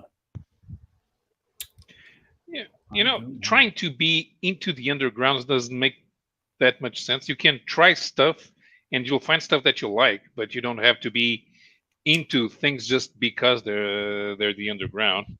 I suppose that aesthetically and given the time period, you might be willing to try similar stuff. I mean, for me, Shelton was a guy. From what I've seen of the Furry Freak Brothers, Shelton was a guy that could have made the jump to the mainstream if he had been so inclined at the time. Mm-hmm. He was a cartoonist, but Crumb would never have worked as in the mainstream.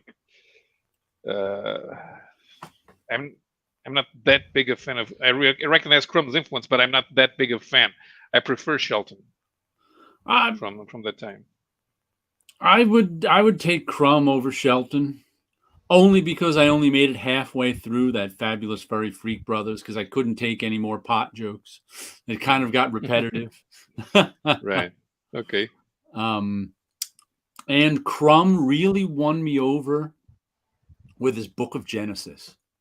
That's what won me over. Of all things, that's what won me over by Crumb. That is just such a brilliant masterwork of storytelling. That it's just and all it is him adapting the Book of Genesis. It's kind of crazy. But have you ever read that? No, I have not. I've read a few. I've read more stuff by Crumb than by Shelton. So, but have you read the Book of Genesis? No, it was short stories. Check that one out. It's nothing like any other Crumb story because it's the Book of Genesis. But Crumb's visual storytelling is just so good that I was like, wow. I was 100% blown away by it. Though he still did write one of my favorite amongst his whatever storytelling, whatever autobiographical comic it was, one of my absolute favorite panels of all time. That we used to have hanging up in the bullpen because it was so brilliant. It was sort of like the origin of a cartoonist or something like that. And there's Crumb at his drawing table working, and he's got a little thought balloon showing him him in the past when he was younger, and there's a girl like running away from him laughing at him, and he's in the present at his drawing table saying, I'll show them all, and then there's a little arrow caption pointing to him that says, a bitter, twisted dude. He never got over it. And we all related to that one Robert Crumb panel. A bitter, twisted dude. He never got over it.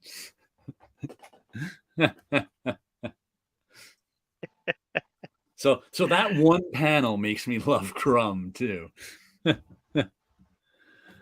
How much merchandise was sold based on their cartoon for the Freak Brothers? So they would have to do unheard of things like expand the current comic book back for their IP to thrive. Yeah. When did the Freak Brothers cartoon did that actually come out? The Freak Brothers cartoon? I know they were working on it, but it was like I think it did, but it was like Kickstarted, or it was never any place I never heard it when it came out. Strange. So it was never syndicated? Todd and Kathy Todd are the current owners. Okay. I have not heard of them. Yeah. Let's think bigger, guys. There's a lot of alternative stuff that you can publish.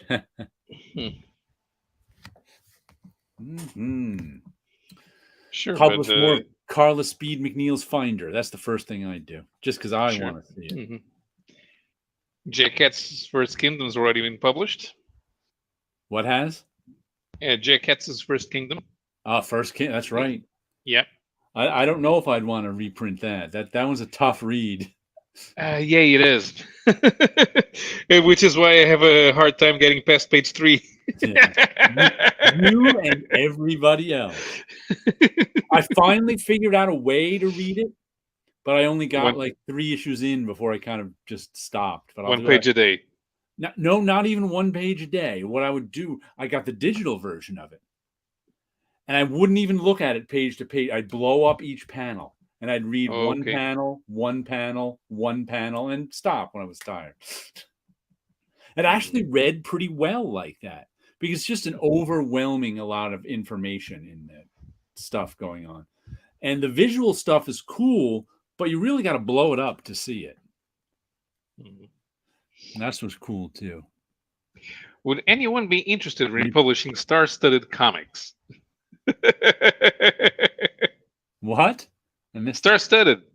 Howard Keltner stuff. You know, the guys that launched Alan Weiss and I don't even know that. I don't think. I don't know any of that. That does not sound star-studded. The yeah, name it was star-studded. I recall that. I've seen that. Yeah, title. it was some guys from Texas in the 1970s, and they came out of the organized fandom. Grass Green did stories for them. Okay. And they launched a few of the guys that worked for Marvel and DC. Alan Weiss. Alan Weiss. There's Al Milgrom. I think has some stories there before he went to Marvel. All right, here's a question. There's an untapped market for a slew of old stuff. So true. How would you market a slew of old stuff? Mm-hmm. Let's just say you can't. I wouldn't try. See, this is why we need Darren here right now. That's true. We need Darren. But I wouldn't try. I wouldn't try. The thing is, if you're an editor, you're going to end up going a lot through your personal tastes, because you don't. I'm just saying, maybe forget your taste. Let's just say you're in charge. You have a random assortment of sort of alternative comics, all good stuff. Let's say there's it's all at least B level, good, all A's and B's. How would you possibly sell it? Through comic shops, through social media, through that one guy, Wilson, who's Bad Ink, who's on Twitter, and he's actually doing pretty good marketing his stuff through TikTok. It is. Yeah, but how you would replicate that, I don't know. I don't know. I'm watching. There are a couple of TikTokers that I'm watching doing their stuff. I don't know how well they're selling, but I can say I am enjoying watching their TikToks. Well, his stuff is selling well now. He even said that he's run into the problem where things are sold out. He's like, he can't fill order. And he's like, I've got the problem of success right now. I can't fill the orders. And he did that all through TikTok. I originally saw him because I bought his 2 comics digitally. I showed them on here a few months ago. They were the ones, I don't remember if you saying me this, but they were available right through Apple Pay he had on his site. And they were like $2 an issue for the 2 digital issues, which is why I was like, you know what? Apple Pay is just pressing a button. $4 is fine with me. And they sent me a link to download them, and they were good comics too. But I would have bought them in print if I could get them for a decent price. But of course, shipping on them makes them more expensive. But since then, I know Wilson, you tagged me in that one where he was asking about lettering. Lowercase lettering. So I hadn't been back to his TikTok since I bought those comics, which was a couple months ago. And he's gotten successful in those intervening months. Right. By marketing on TikTok. Marketing on TikTok, basically being honest of what he's doing. There's the whole he's answering questions. Oh He's yeah, he's doing the thing about lettering that right. is so well done, so entertaining that as a Hmm. letterer, it's like I know everything he's talking about, But but I it's still still interesting. watch it. It's still Except that compelling when to he watch. calls them bubbles, I have to stop watching. But yeah, but he's here's the other thing. He did something, and I went online. I typed up. It's like, why are you doing it this way? That's bothering me as a letterer, and he's hmm doing it on purpose. He did it on purpose so someone like me can go, "Hey, why are you doing this?" And that caused ah engagement because his eyes, the uppercase eyes within the lettering were serif. And it's right. like they're supposed to be sans serif. That's rule number one. That enough people know that that's rule number one, so now they're engaging. Oh, that is like. Do you know that's why they put misspellings in things in online memes and ads? They purposefully put misspellings in because that's what people engages. So that's what he was using that marketing trick. That's interesting. Right, exactly. So the balloon or thought bubbles and stuff like that, we who work in the industry want to go ahead and go, this is incorrect, but that causes engagement. Hmm. So that's the thing. It's like there's something there that he's He doing he that's also engaging, and then he again, also and said asking good questions. I mean, he was explaining how he did it, and he really doesn't know, but he can tell you what he did. He's like, you got to put up 3 TikToks a day. It's like you've got to try to figure out the algorithm, whatever that means. I don't know how one would try to figure out the algorithm, but that's what it is. It's like you have to. He spends like a third of his time on TikTok, a third of his time uh, taking care of business, and a third of his time making comics. I was like, I would really like to spend more time making comics, Yeah, but I was like, oh, but that's interesting. there's that whole, being your own comic book person and you're selling your own book. You also have to be your own marketer and everything. Yeah, And we're talking about him like he just came out of nowhere and started doing this, but he's been doing it for a while. By the time we stumbled onto his TikToks, he's been doing it for a little while. it's like And I think that's oil, that type of stuff. right? It's like oil fields just waiting to be drilled. I don't know. I think oil is in Mm, a little more demand than alternative yeah, comics. maybe olive oil fields. Fancy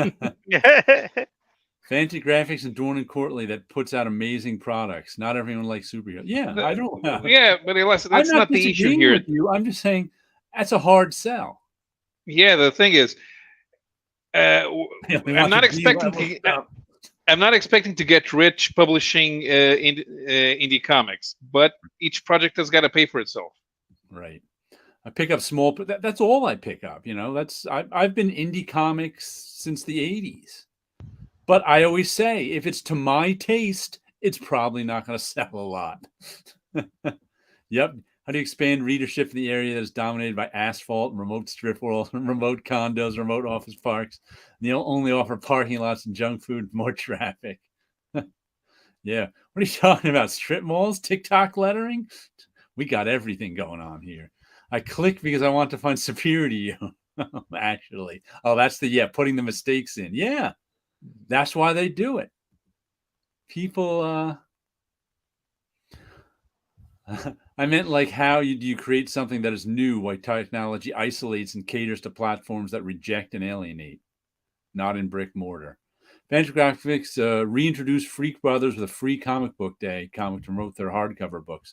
Never thought I'd ever see that. Yeah, the cartoon actually modernized the boys. Merch helps. Merch always helps, right? Yeah. The demographic needs to be expanded. The awareness, all these indie comics needs to be created. Yeah, as long as management keeps up with metrics and KPIs, then no innovation is needed. Yeah,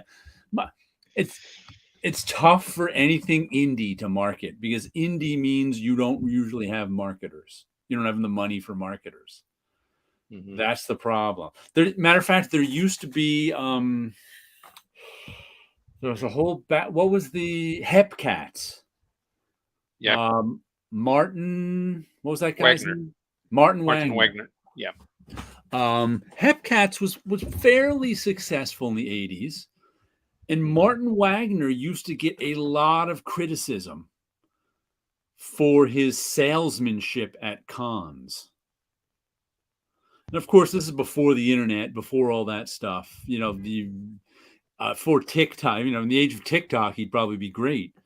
But he used to, some people would come, and he'd write about it in the letters pages of Hepcats, because people would be criticizing him that he was too loud, he was too much of a salesman at the con, and it was, you know, unseemly or something like that. And he's like, listen, there's only me here trying to sell my comic.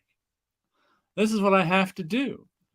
So that's what can happen when you're an indie guy. But it's different. I mean, I just think about the comic my friends and I put out in 1997, which of course was a complete failure, because 1997 was a totally bad time for any kind of indie comic. It's a bad time for comics in general. But if we had had Kickstarter, Facebook, it would be a whole different world. I mean, that's just kind of big. All we had was Diamond. And we could pay Diamond to do ads for us. That's it. Hey, remember when Diamond introduced their low cutoff number for accepting orders? 1,500, was it? Yeah, this was long before that. We wouldn't have even made that cutoff. That's how bad it was in 97. And we even sent out copies to free cops. Like what Diamond would do, you'd pay them a few $100s and they'd send out an issue to the top 500 stores. We did that. We took out it, but there was like not much you can. We did cons, and oh my God, the worst thing in the world was the Pittsburgh con we went to. When I tell you that in 1997, people at conventions weren't interested in comic books. And it wasn't just us. It was like people would avert their eyes as they walked down the aisles with comic books in them. It was crazy.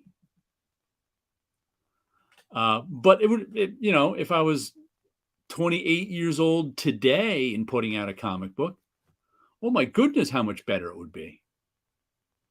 We'd all be on social media. We'd all be making TikToks. We'd all be showing off stuff.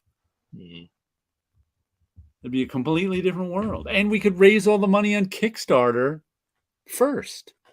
It'd be nuts. Instead, we had to put up our own money to have them printed. And there's another money thing in that, let me tell you. If you try to do a line that's indie, you don't actually have an identity. Right. You can't build an identity around Marvel and DC. Either products that are similar, or you have the shared universe concept. The point of indie is that everyone does their own thing. Right. So you become a boutique press that runs the risk of becoming a vanity press. Once again, we're back to former bullpenner, Marvel letterer John Babcock's statement in the early 90s that in the future, comic books will be like poetry, published for a small audience who can afford it, made by a small group of creators who can afford to make them. And I think that really describes Kickstarter and all that stuff around it. And you know, it's boutique stuff for a small. It's not mass market. Let's see. I see lots of comments going by. Let's see what. Yeah. We opened up a can of worms. I hope there's more shows like that. If a movie star holds up a copy of Brother Man, then suddenly everybody will nab that. Comic book movies really haven't made big sales. Like Marvel movies haven't made big sales for Marvel comics. Never. They've sold plenty of Marvel merchandise. Yeah. Plenty of action figures, plenty of hats, plenty of coats, plenty of T-shirts. but not that many comics. But it does nothing Well, for the not make comics. more money off merchandising, right? And offshore head fund. A fan's money is not really needed anymore. Yeah, well said. Under platform capitalism, everyone was already commodifying themselves. Making things inaccessible is the way to go. Anti-marketing. Comics are the enemy. Yeah.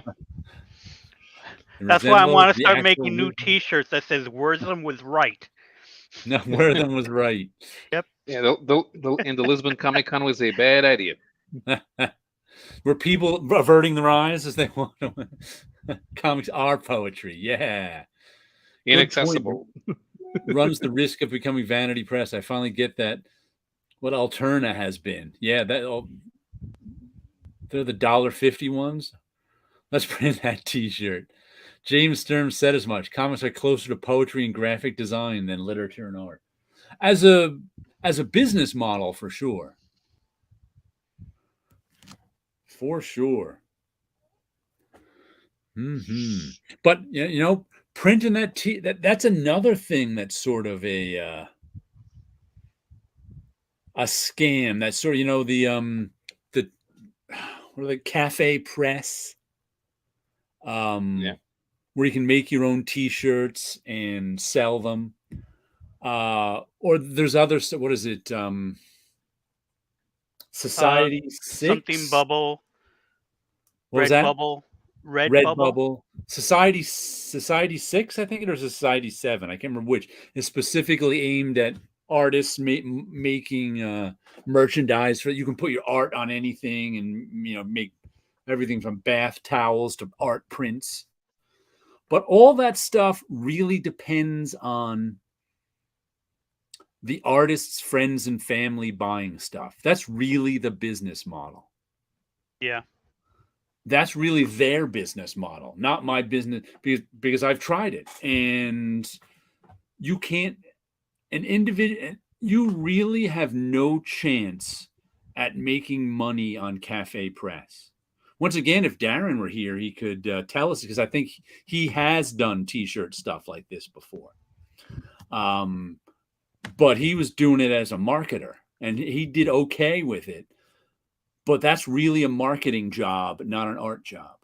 And even then, it's not a full-time job. Because if I'm making a design and selling it at a cafe press, I'm making, depending on how I price it, I don't know, $3 to $5 a shirt, maybe.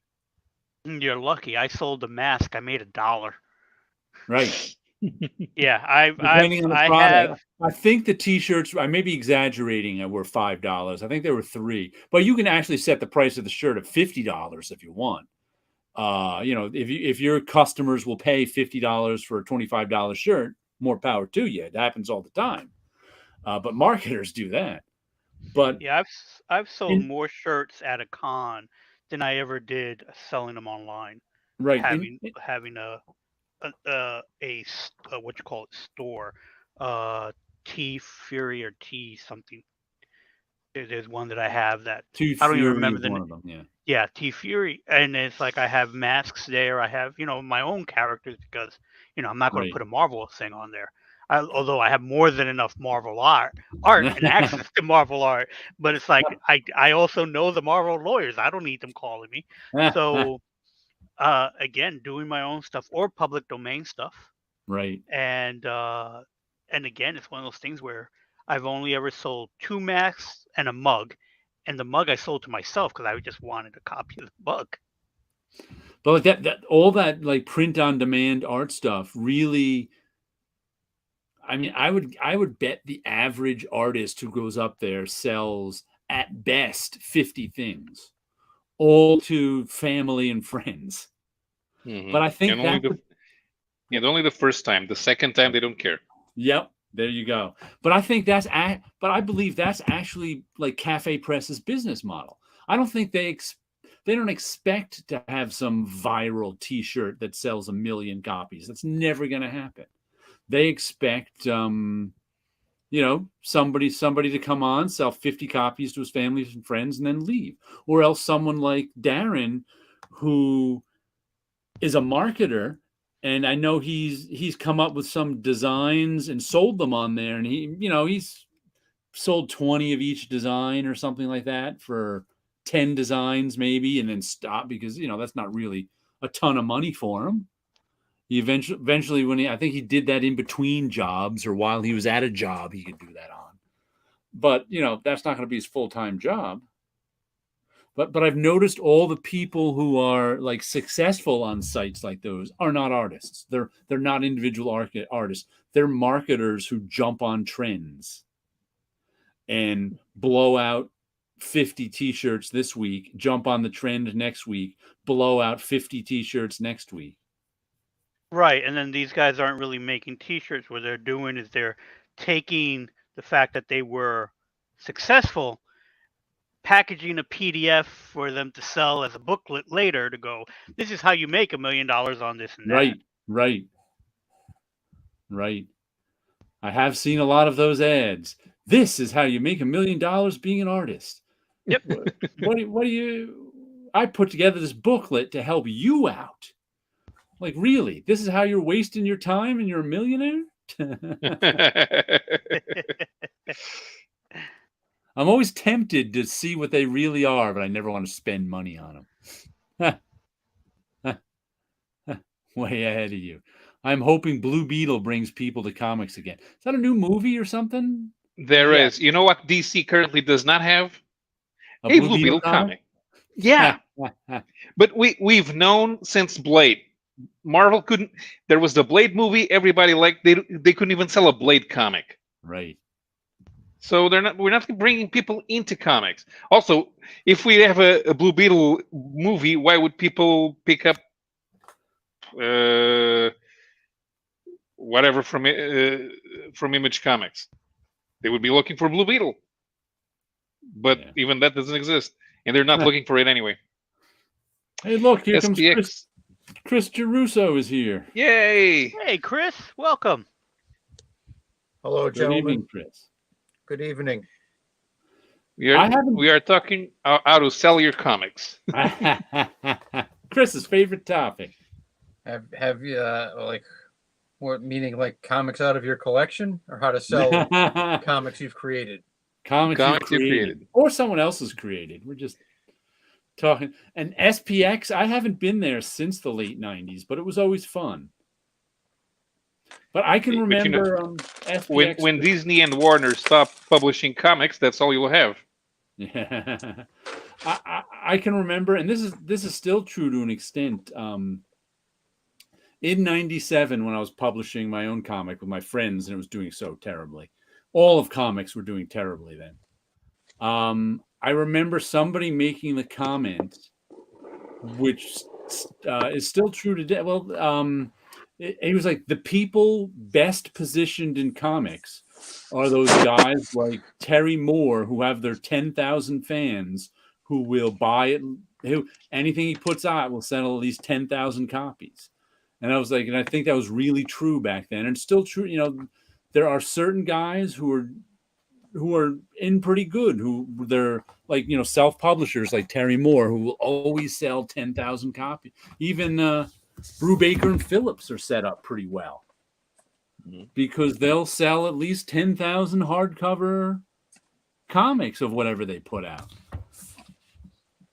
But Brubaker there's and not Phillips a lot are of very people in good. that category.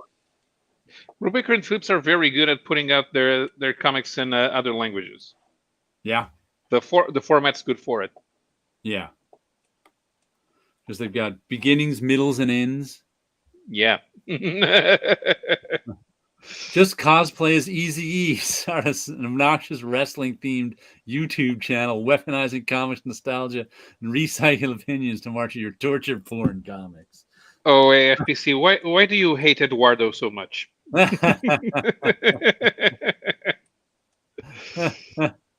Ramos Comics, that's awesome to hear. You sold more with people in person than online. Yeah.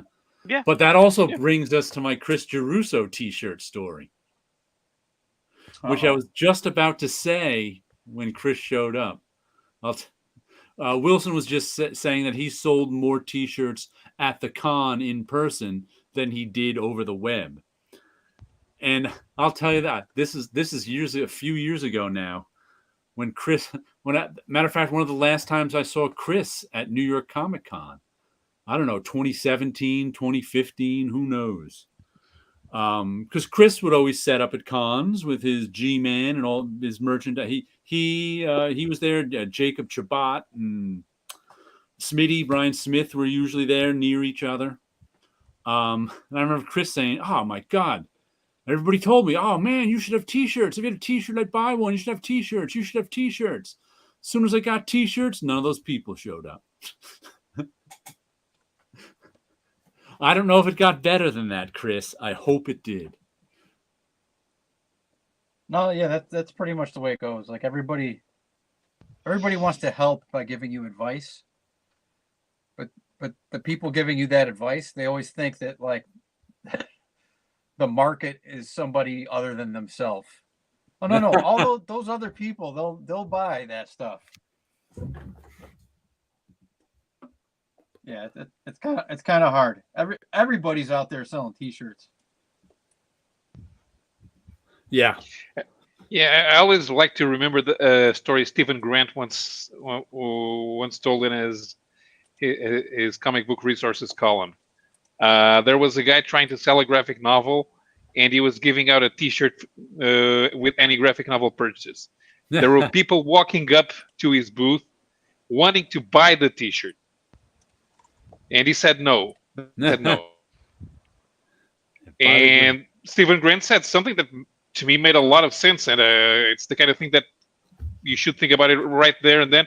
Sell the T-shirt, give the comic away for free. That I agree with.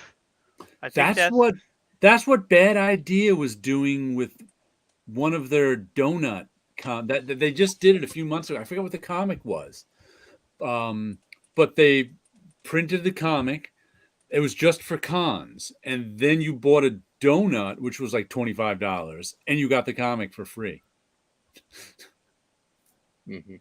They sold out all 300 of them or whatever. I guess the guy who was trying to sell his graphic novel thought of himself as an artist first. Yeah. But look, if you're trying to sell this stuff, you have to figure out how to make people aware of your works. And so if selling a T-shirt and giving away the comic is the way to do it, dude, that's your business now. Yeah. Forget T-shirts and get into neckties. I hear that's very popular nowadays. Yeah. Like clip-on? Oh yeah, clip-ons on neckties. Isn't it the demographic of teens and youngers are majority Latino? I would not mind if most titles had a Latino superhero. Not at all. Yeah, I don't know. Yeah, if they are they buying comics?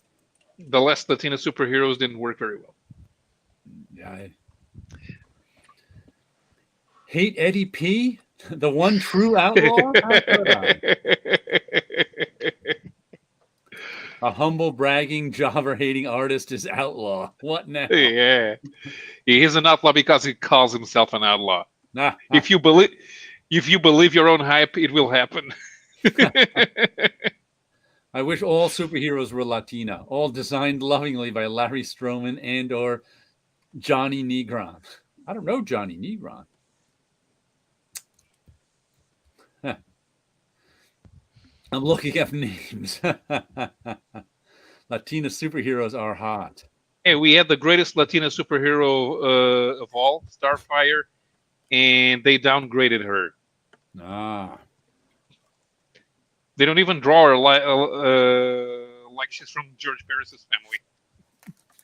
I have to show the 3 comics I got this week. I forgot. I've shown the books, but not. Finally, from my LCS owner's home, he finally found them. This is Lock and Key, the 15th anniversary Only Bad edition. So this is a reprint of Lock and Key #1 with 2 new pages in the back, which is why it's the Only Bad edition. And the 2 new pages are kind of a joke. But I don't have any. I bought these late in the collected editions. So I was like, even though this was $8 for the reprint, it's pretty thick. I was like, you know what? I'll get it. I'll get a Lock and Key #1. Have you guys read this series at all? I didn't read the Nope. series. I did watch the TV show that The they had. series is much better than the TV show. I mean, the comic is better than the TV show. I enjoyed the TV show, but it's probably because I never read the comic. But yeah, the TV show was okay, but the TV show was more sort of teen angst CW than the comic. I can see that, yeah. The comic had a little more horror in it. But the ending is, of course, just what you think it is. But the only bad addition is, instead of the ending of the comic that sets up the whole rest of the comic, something really bad happens and one of the characters dies. So it's just what I expected it to be, but I got it anyway. I was like, you know what? And this is the one that my comic shop owner, it came in a week early. And he ended up bringing it home, all 3 copies in the store with a bunch of other stuff accidentally, and then couldn't find it, and then went on vacation for 2 weeks, and then finally found it when he came back. So this one came out like a month ago. But it's a reprint, so,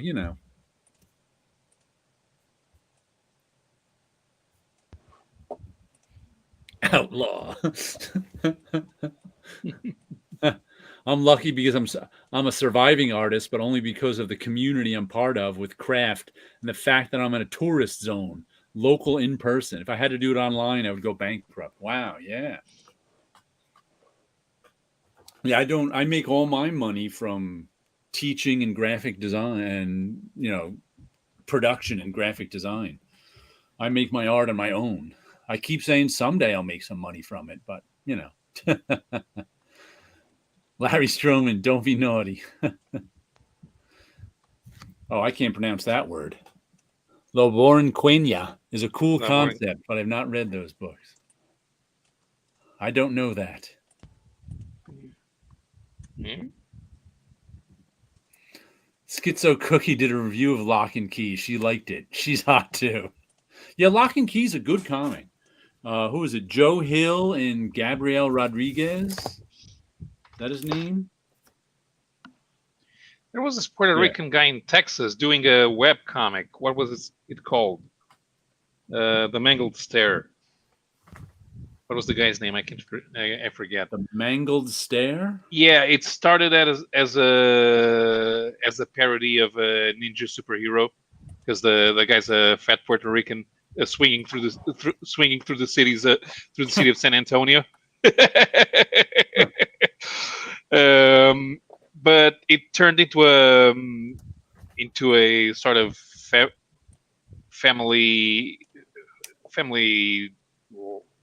humor, because when the guy had kids, he incorporated the kids into the storyline, and it became about the kids. I have, speaking of family humor, I have actually been thinking recently about, for those of you who don't know, I do a web comic at radiantcomics.com daily.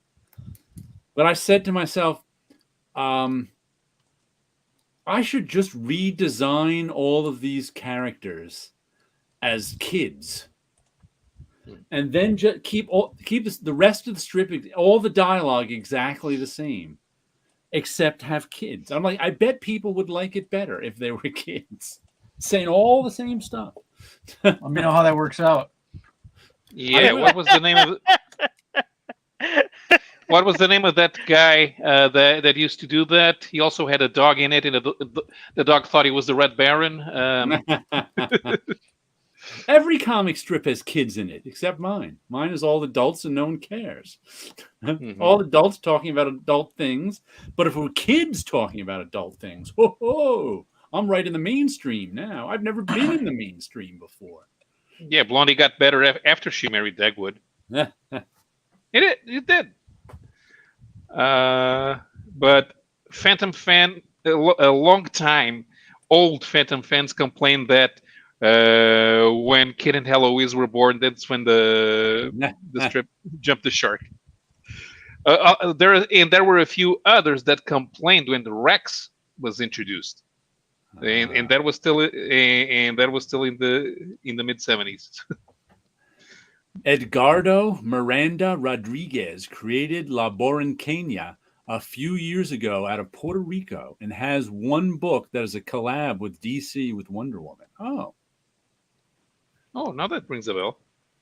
I don't know that at all. Yeah, he was able to do a couple of projects.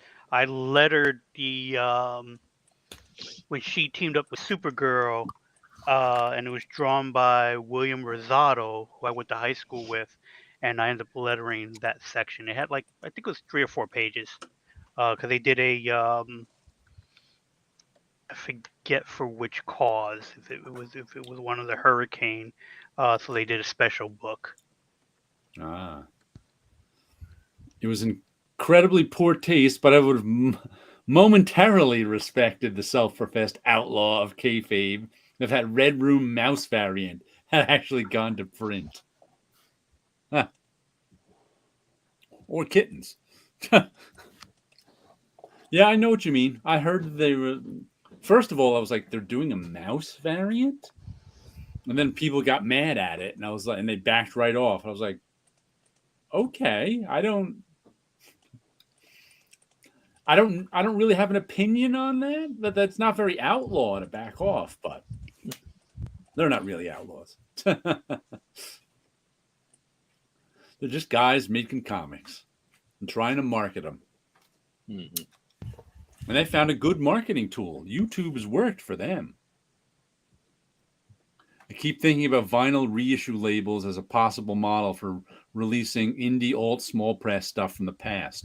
Power comic under Floating World comes the closest. Well,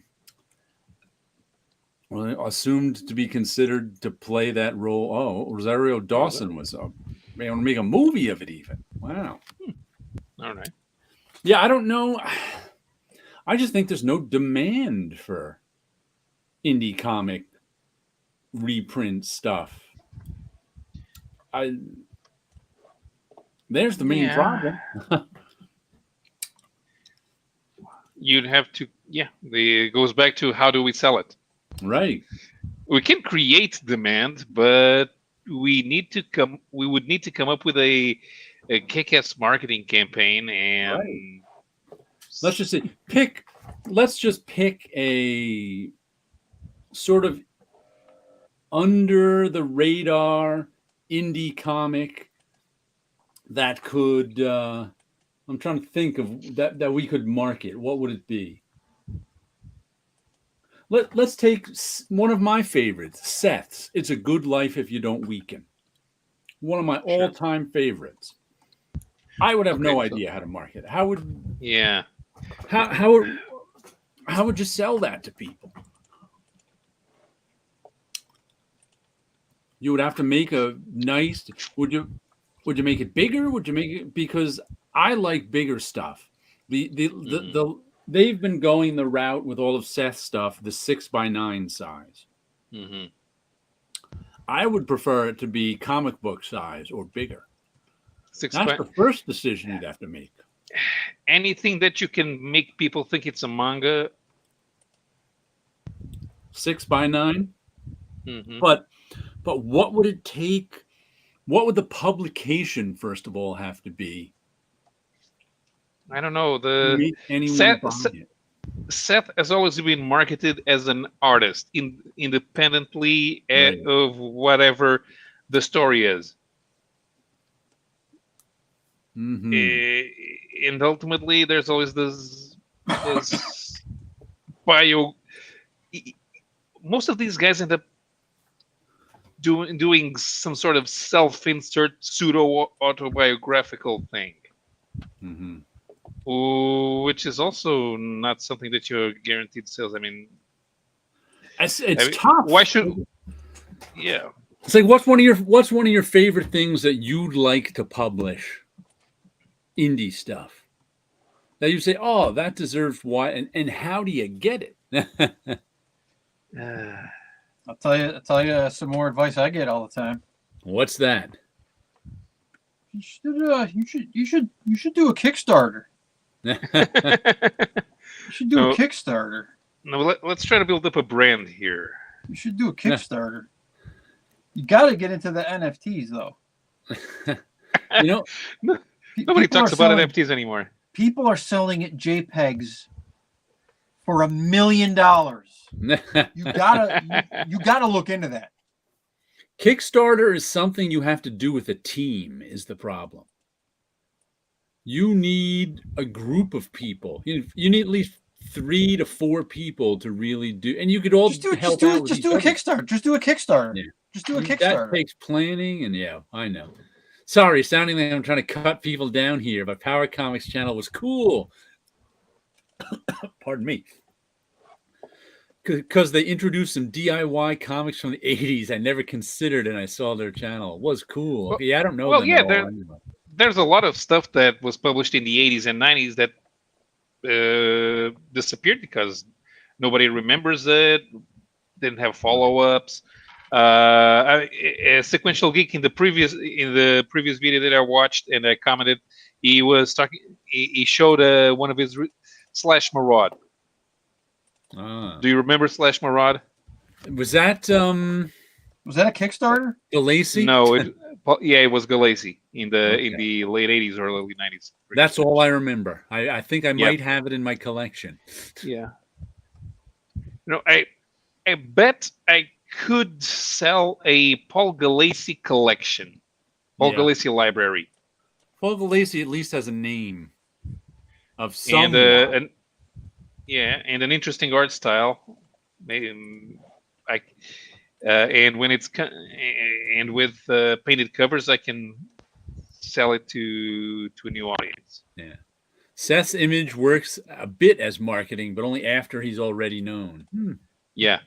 I already collected a lot of books they highlight on their channel. I'm interested in the history of private press books, but once they started slabbing shit, I pieced out. Yeah. Nifties. Yeah, Nifties. Created a deluxe edition with extra. Yeah, you'd have to put extra stuff in it. I think you'd have to come up with a line that had some sort of add-on value. Slash Maraud, such a fun comic. Online headline. We can market.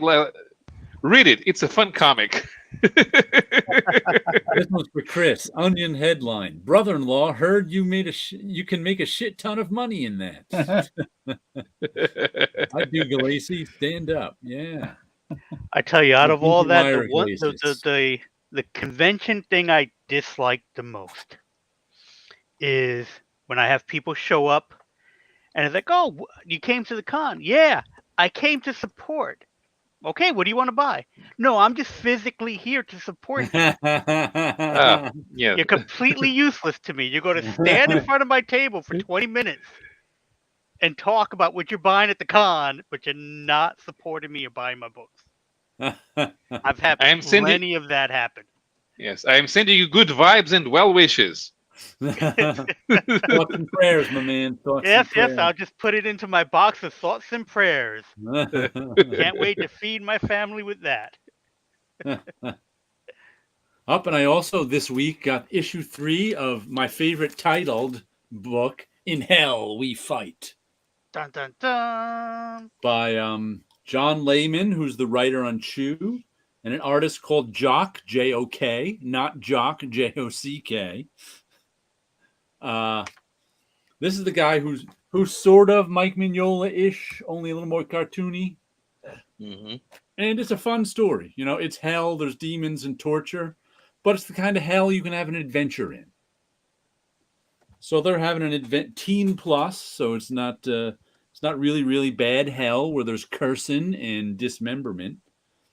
And this sort of ragtag group of people who are in hell are looking for a way out or something. They're wandering around hell, and they came across an angel who was captured and in hell. So now they're trying to use an angel to get out of hell.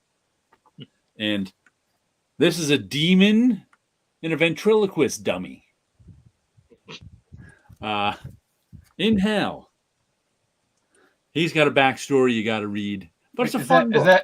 Is that one and the same, or it's a duo? One and Like the a same. His own the Okay. demon is in the dummy himself. Okay. He was a demon-possessed ventriloquist dummy on Earth. But I like this wild cityscape of hell. Hold on, let me show you this one picture. I like that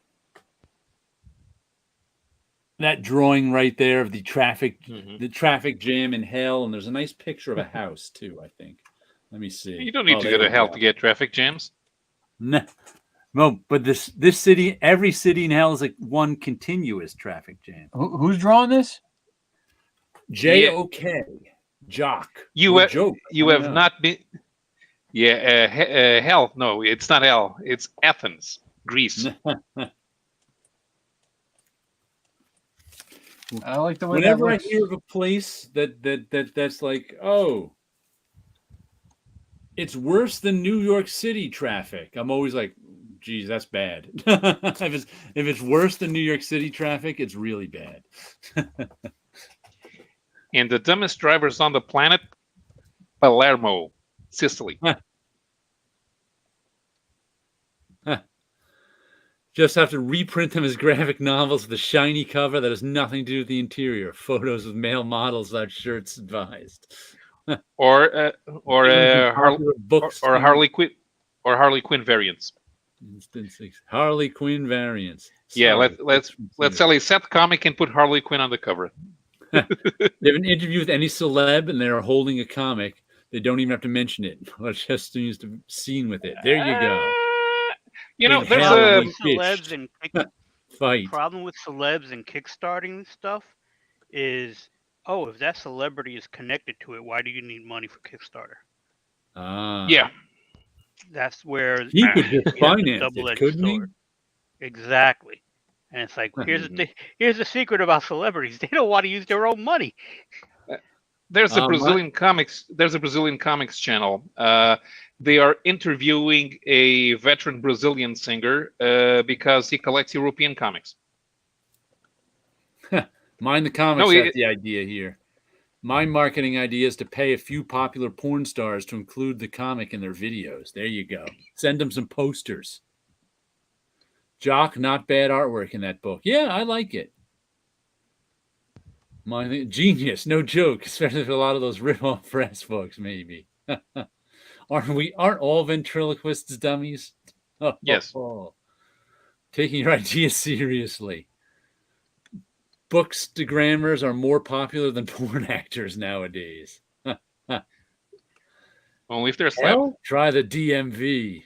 I've seen a porn video of a girl reading Lost Girls. Okay. Yes, that makes sense. And the last comic I got this week of my 3 was another Archie horror. I've been really enjoying these Archie horror ones. Strange Science. And this one is story by Magdalene Visaggio, line art by Butch Mappa, colors by Ellie Wright, letters by Jack Morelli. And I'm really enjoying this one. Has got what's this character's name? Danielle, who I didn't realize till I don't really keep up on Archie. She's the first trans character in Archie. She was introduced I think months last year or something. But you really don't know that until they mention it in the story, because she's drawn like an Archie girl. And she's also with Jinx, who is the son of the devil, another Archie character. And then they end up having to solve some sort of time travel problem. But it was well done. I really enjoyed it. The art is nice. It was well written. It's like a 20-page story, and then they got some stuff in the back. There was a nice emotional moment in it. Archie has been doing a really good job with their horror line. I've been, buying them. This is like my 6th or 7th Archie horror book. So good stuff. Have you guys checked out any of the Archie horror stuff? I don't care about Archie at all. I don't care about Archie at all until they started doing these horror books. And it's the covers that sucked me in. They've got nice covers on them. They're really well done. Yeah. So I was like, I'll give it a read. By the way, Chris, have you made it to the comic shop lately? Last we heard, you couldn't go to the one close to you, and the other one was too far away. Haven't been out yet. Haven't been to the store yet. In the meantime, I have a read, rip, and slab, so we can close out the show. All right. Okay, French comics, written by Christian Godard. The Undesirable Désiré, La Jungle en Folie, and Le Vagabond des Limbes, The Vagabond from the Limbos. Crazy Jungle. Yeah. The bag of... Let's see, we got a Napoleon reference on the right. That looks like Albert the Alligator in the middle. Almost. I'm sure there's only so many ways you can do alligators, and Pogo Possum was pretty influential. Even in France. It was. They knew Pogo in France. Yeah. Desire the Undesirable. That style looks familiar. It's a Spirou style. This even though it's a Spirou style, this comic appeared in Tintin magazine, which was Spirou's rival. So it's kind of weird, but it works. Kind of reminds me of Martin Lodewijk as well, a Dutch cartoonist. Well, right away, I'm replacing that snake with a dolphin in the middle. That's got to be done. I want to read Desire the Undesirable. I would slab Crazy Jungle, and then I would have to rip up Napoleon. And I'm putting the flamingos in the background of Napoleon. They're going to be. They need a good look because they of course fit right in with the post-apocalyptic scene there because that's where they came from. True, I could agree with that, definitely. And as far as I would say I would replace the snake with the dolphin. What am I gonna? I'm gonna read the Napoleon one because I want to know what he's doing with that spaceship in the. Well, that's a science fiction comic, and they're traveling through alternate realities. So. Okay. Wonder if they'll take Napoleon with them. Yeah. So I'm gonna agree with Tit Goblin, and I'm going to read Napoleon, rip piano, and slap the alligator. But I'm going to dolphin the piano. And the flamingos are going to be on top of the spaceship's bubble. Read Vagabond, slab Desire. Jared got the perfect dolphin and flamingos. I'm gonna slab Desire the Undesirable. I like that cover. So I guess I'm gonna have to rip Crazy Jungle.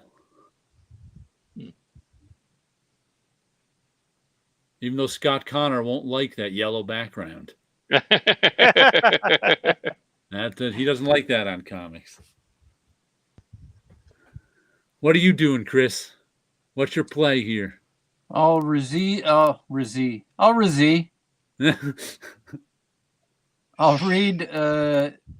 Desire the Undesirable. I'll rip up Crazy Jungle and what is it? Slab Vagabond. Because that looks like the thing that somebody will spend money on in the future. Napoleon fans. There are a lot all of the Napoleon fans out there. Yeah. On the continent. There's a lot, I don't know if you've noticed this. I've noticed this. I notice things that a lot of people don't notice. That's what makes me a genius. But I've noticed that lately, people seem to be talking about politics. There is a Napoleon movie coming out. That's right. With who's playing him? Oh, I can't remember who's playing him. Not Ray Liotta, but that actor who kind of looks like Ray Liotta. Oh, well, I can't remember. But there's supposedly a Napoleon movie coming out. See our conclusions? Sell merch and comics in person. Indie books are not really like Untapped Oilways. Get a porno star to promote books. We got some good conclusions here. Yeah. I like this. The Rip, Slav, and Reed. Yeah. Yeah. Rip, Avant must get Slab, Napoleon, and Reed, Laguerre de Golf. The flamingos next to Napoleon saying, better than Russia, eh? The Joker. Trump playing Napoleon. River Phoenix is playing Napoleon. Ah, okay. He wasn't even the guy I was thinking of, but yeah, River Phoenix. You mean Joaquin Phoenix? That was the guy. River Phoenix is dead. Right, Joaquin Phoenix is playing Napoleon. He's the one who reminds me of a younger Ray Liotta, I think. Mm-hmm. But not really. Just same sort of dark hair, maybe. It's going to show up in River. Whoa, flashback. Yeah. Next time say the guy who played the Joker. Yeah, exactly. Joaquin Phoenix is going to show up and say, "You see, Robespierre, we live in a society." I just want to. The guy who played the Joker. You mean Heath Ledger? Yes. No, Joaquin Phoenix. Guy. Whoa. No, Joaquin Phoenix. In the Joker movie. Also, Heath Ledger played in the Joker movie. If you're gonna Heath Ledger played the Joker in the Batman movie. Joaquin Phoenix played the Joker in the Joker movie. You could mix him up with two dead guys just by saying the Joker. You can mix him up again with another dead guy. You don't always get to do that. And Jack Nicholson. The shock is that Napoleon. Jack Nicholson's not one of the dead ones. Jack Nicholson cannot play Napoleon. Jack Nicholson can only play Jack Nicholson. I disagree with that. The last time he played a character was in the biker movie. No, it was in what's his name? The Union guy who's buried under the Giant Stadium. Jimmy Hoffa. Jimmy Hoffa. I don't disagree with you that Jack Nicholson. What are you banned from? How do I just come on? You let's I agree with you about Jack Nicholson playing Jack Nicholson,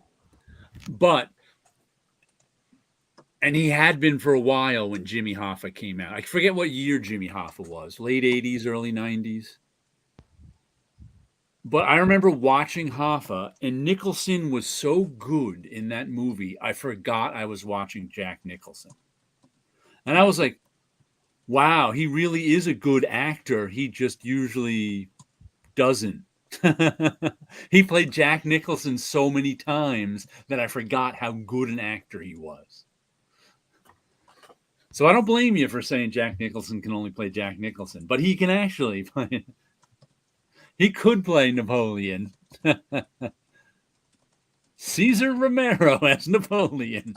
We'll go through all the Jokers. Jared Leto was the best Joker. I haven't watched any of those movies, so I don't know. Hoffa, there we go. Twisted. River's the one that is dead that my wife calls the cute Phoenix. The only time I saw Jack Nicholson play a character was in Easy Rider. Well, Jack is always interesting to watch. I can watch him in Chinatown over and over again. I forgot it was Jack Nicholson in Hoffa. That's how good he was. John Wayne and Tom Cruise are basically the same actor in all films. Oh, yeah. Yeah. That cat was way cool, River. Jack Nicholson. What are you working on tonight, Chris? Some more coloring? Or are you still... You're done with the inking, right? Done inking? I'm coloring now, yeah. All right. Last week, my computer died. Ooh. But my hard drive was still intact, so I was able to... Everything was saved. Were you able to get the computer fixed, or did you have to buy a new one? So basically, took the guts of my computer that were still working and put them in a different shell. Okay.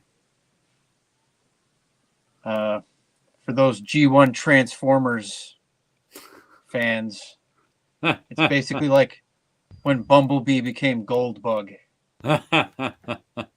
What? How old is your computer? What year is it? My computer was 2008. Whoa!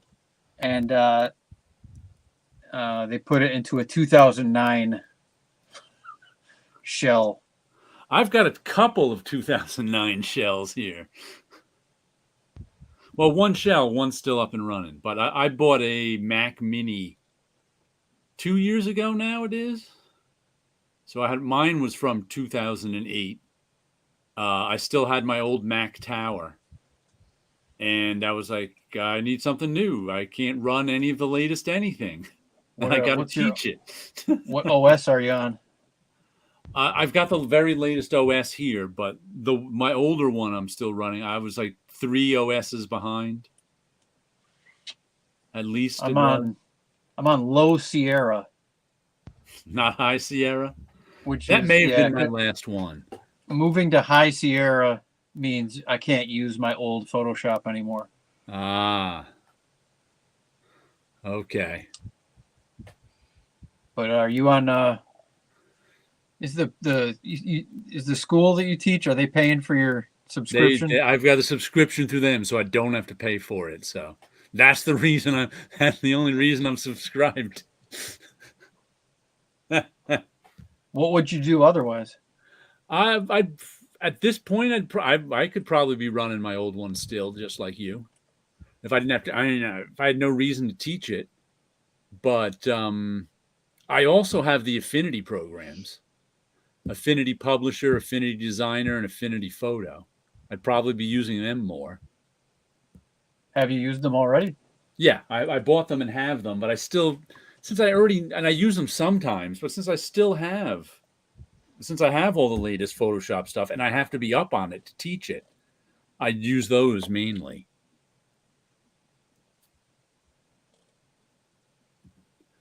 I hope the next Joker is Whoopi Goldberg. That Easy Rider character was very similar to the one he played in 5 Easy Pieces. You have to get a younger black actress to sell Zendaya to play the Joker. Would you say that Bruce Willis and Sam Jackson were the latest John Waynes? Who do you think may be a next John Wayne? Some woman that identifies as a man, maybe. Yeah. Woman that identifies as a man jokes. They're all the same. Hey, there's nobody. Have you heard about this Barbie movie? Have you heard about this? I own her coat. Look. I used to love Barbie. Right? I go see this Barbie movie. All of a sudden, Barbie's for women. Barbie's for girls. What is that all about? So I'm done. I hear there's a shit ton of money for you when you do comics on a new computer. Some more advice. I still want Whoopi. I think Jack Nicholson would appear with the Fossils. What do you think, Paulo? Yeah, no. Bruce Willis was the latest John Wayne, I'd say. He and Sam Jackson were great action heroes. And now on their way out. Well, Bruce Willis has got something wrong. Jonathan Statham, maybe. Jason Statham is the new John Wayne. I don't know. I think he has a bigger range. Yeah. Or a guy named Miguel when identifies as Gore Vidal. No, Idris Elba is the new Roger Moore. Barbies are beloved in Texas. Well, we should wrap it up. We've talked enough about Barbies for one night. Mm-hmm. Once again, I own the $1 billion director. Whoa, we lost Chris. Oh. Okay, Chris? I'm okay. The bigger question is my iPad okay? But I think it's fine. All right. They're made to take a fall or two. Well. All right. Well, let's say good night to everyone. Good night to everyone. Everyone have a good night. Take care, everyone. Good night, everybody. And we'll catch you next time. I noticed that the brightness has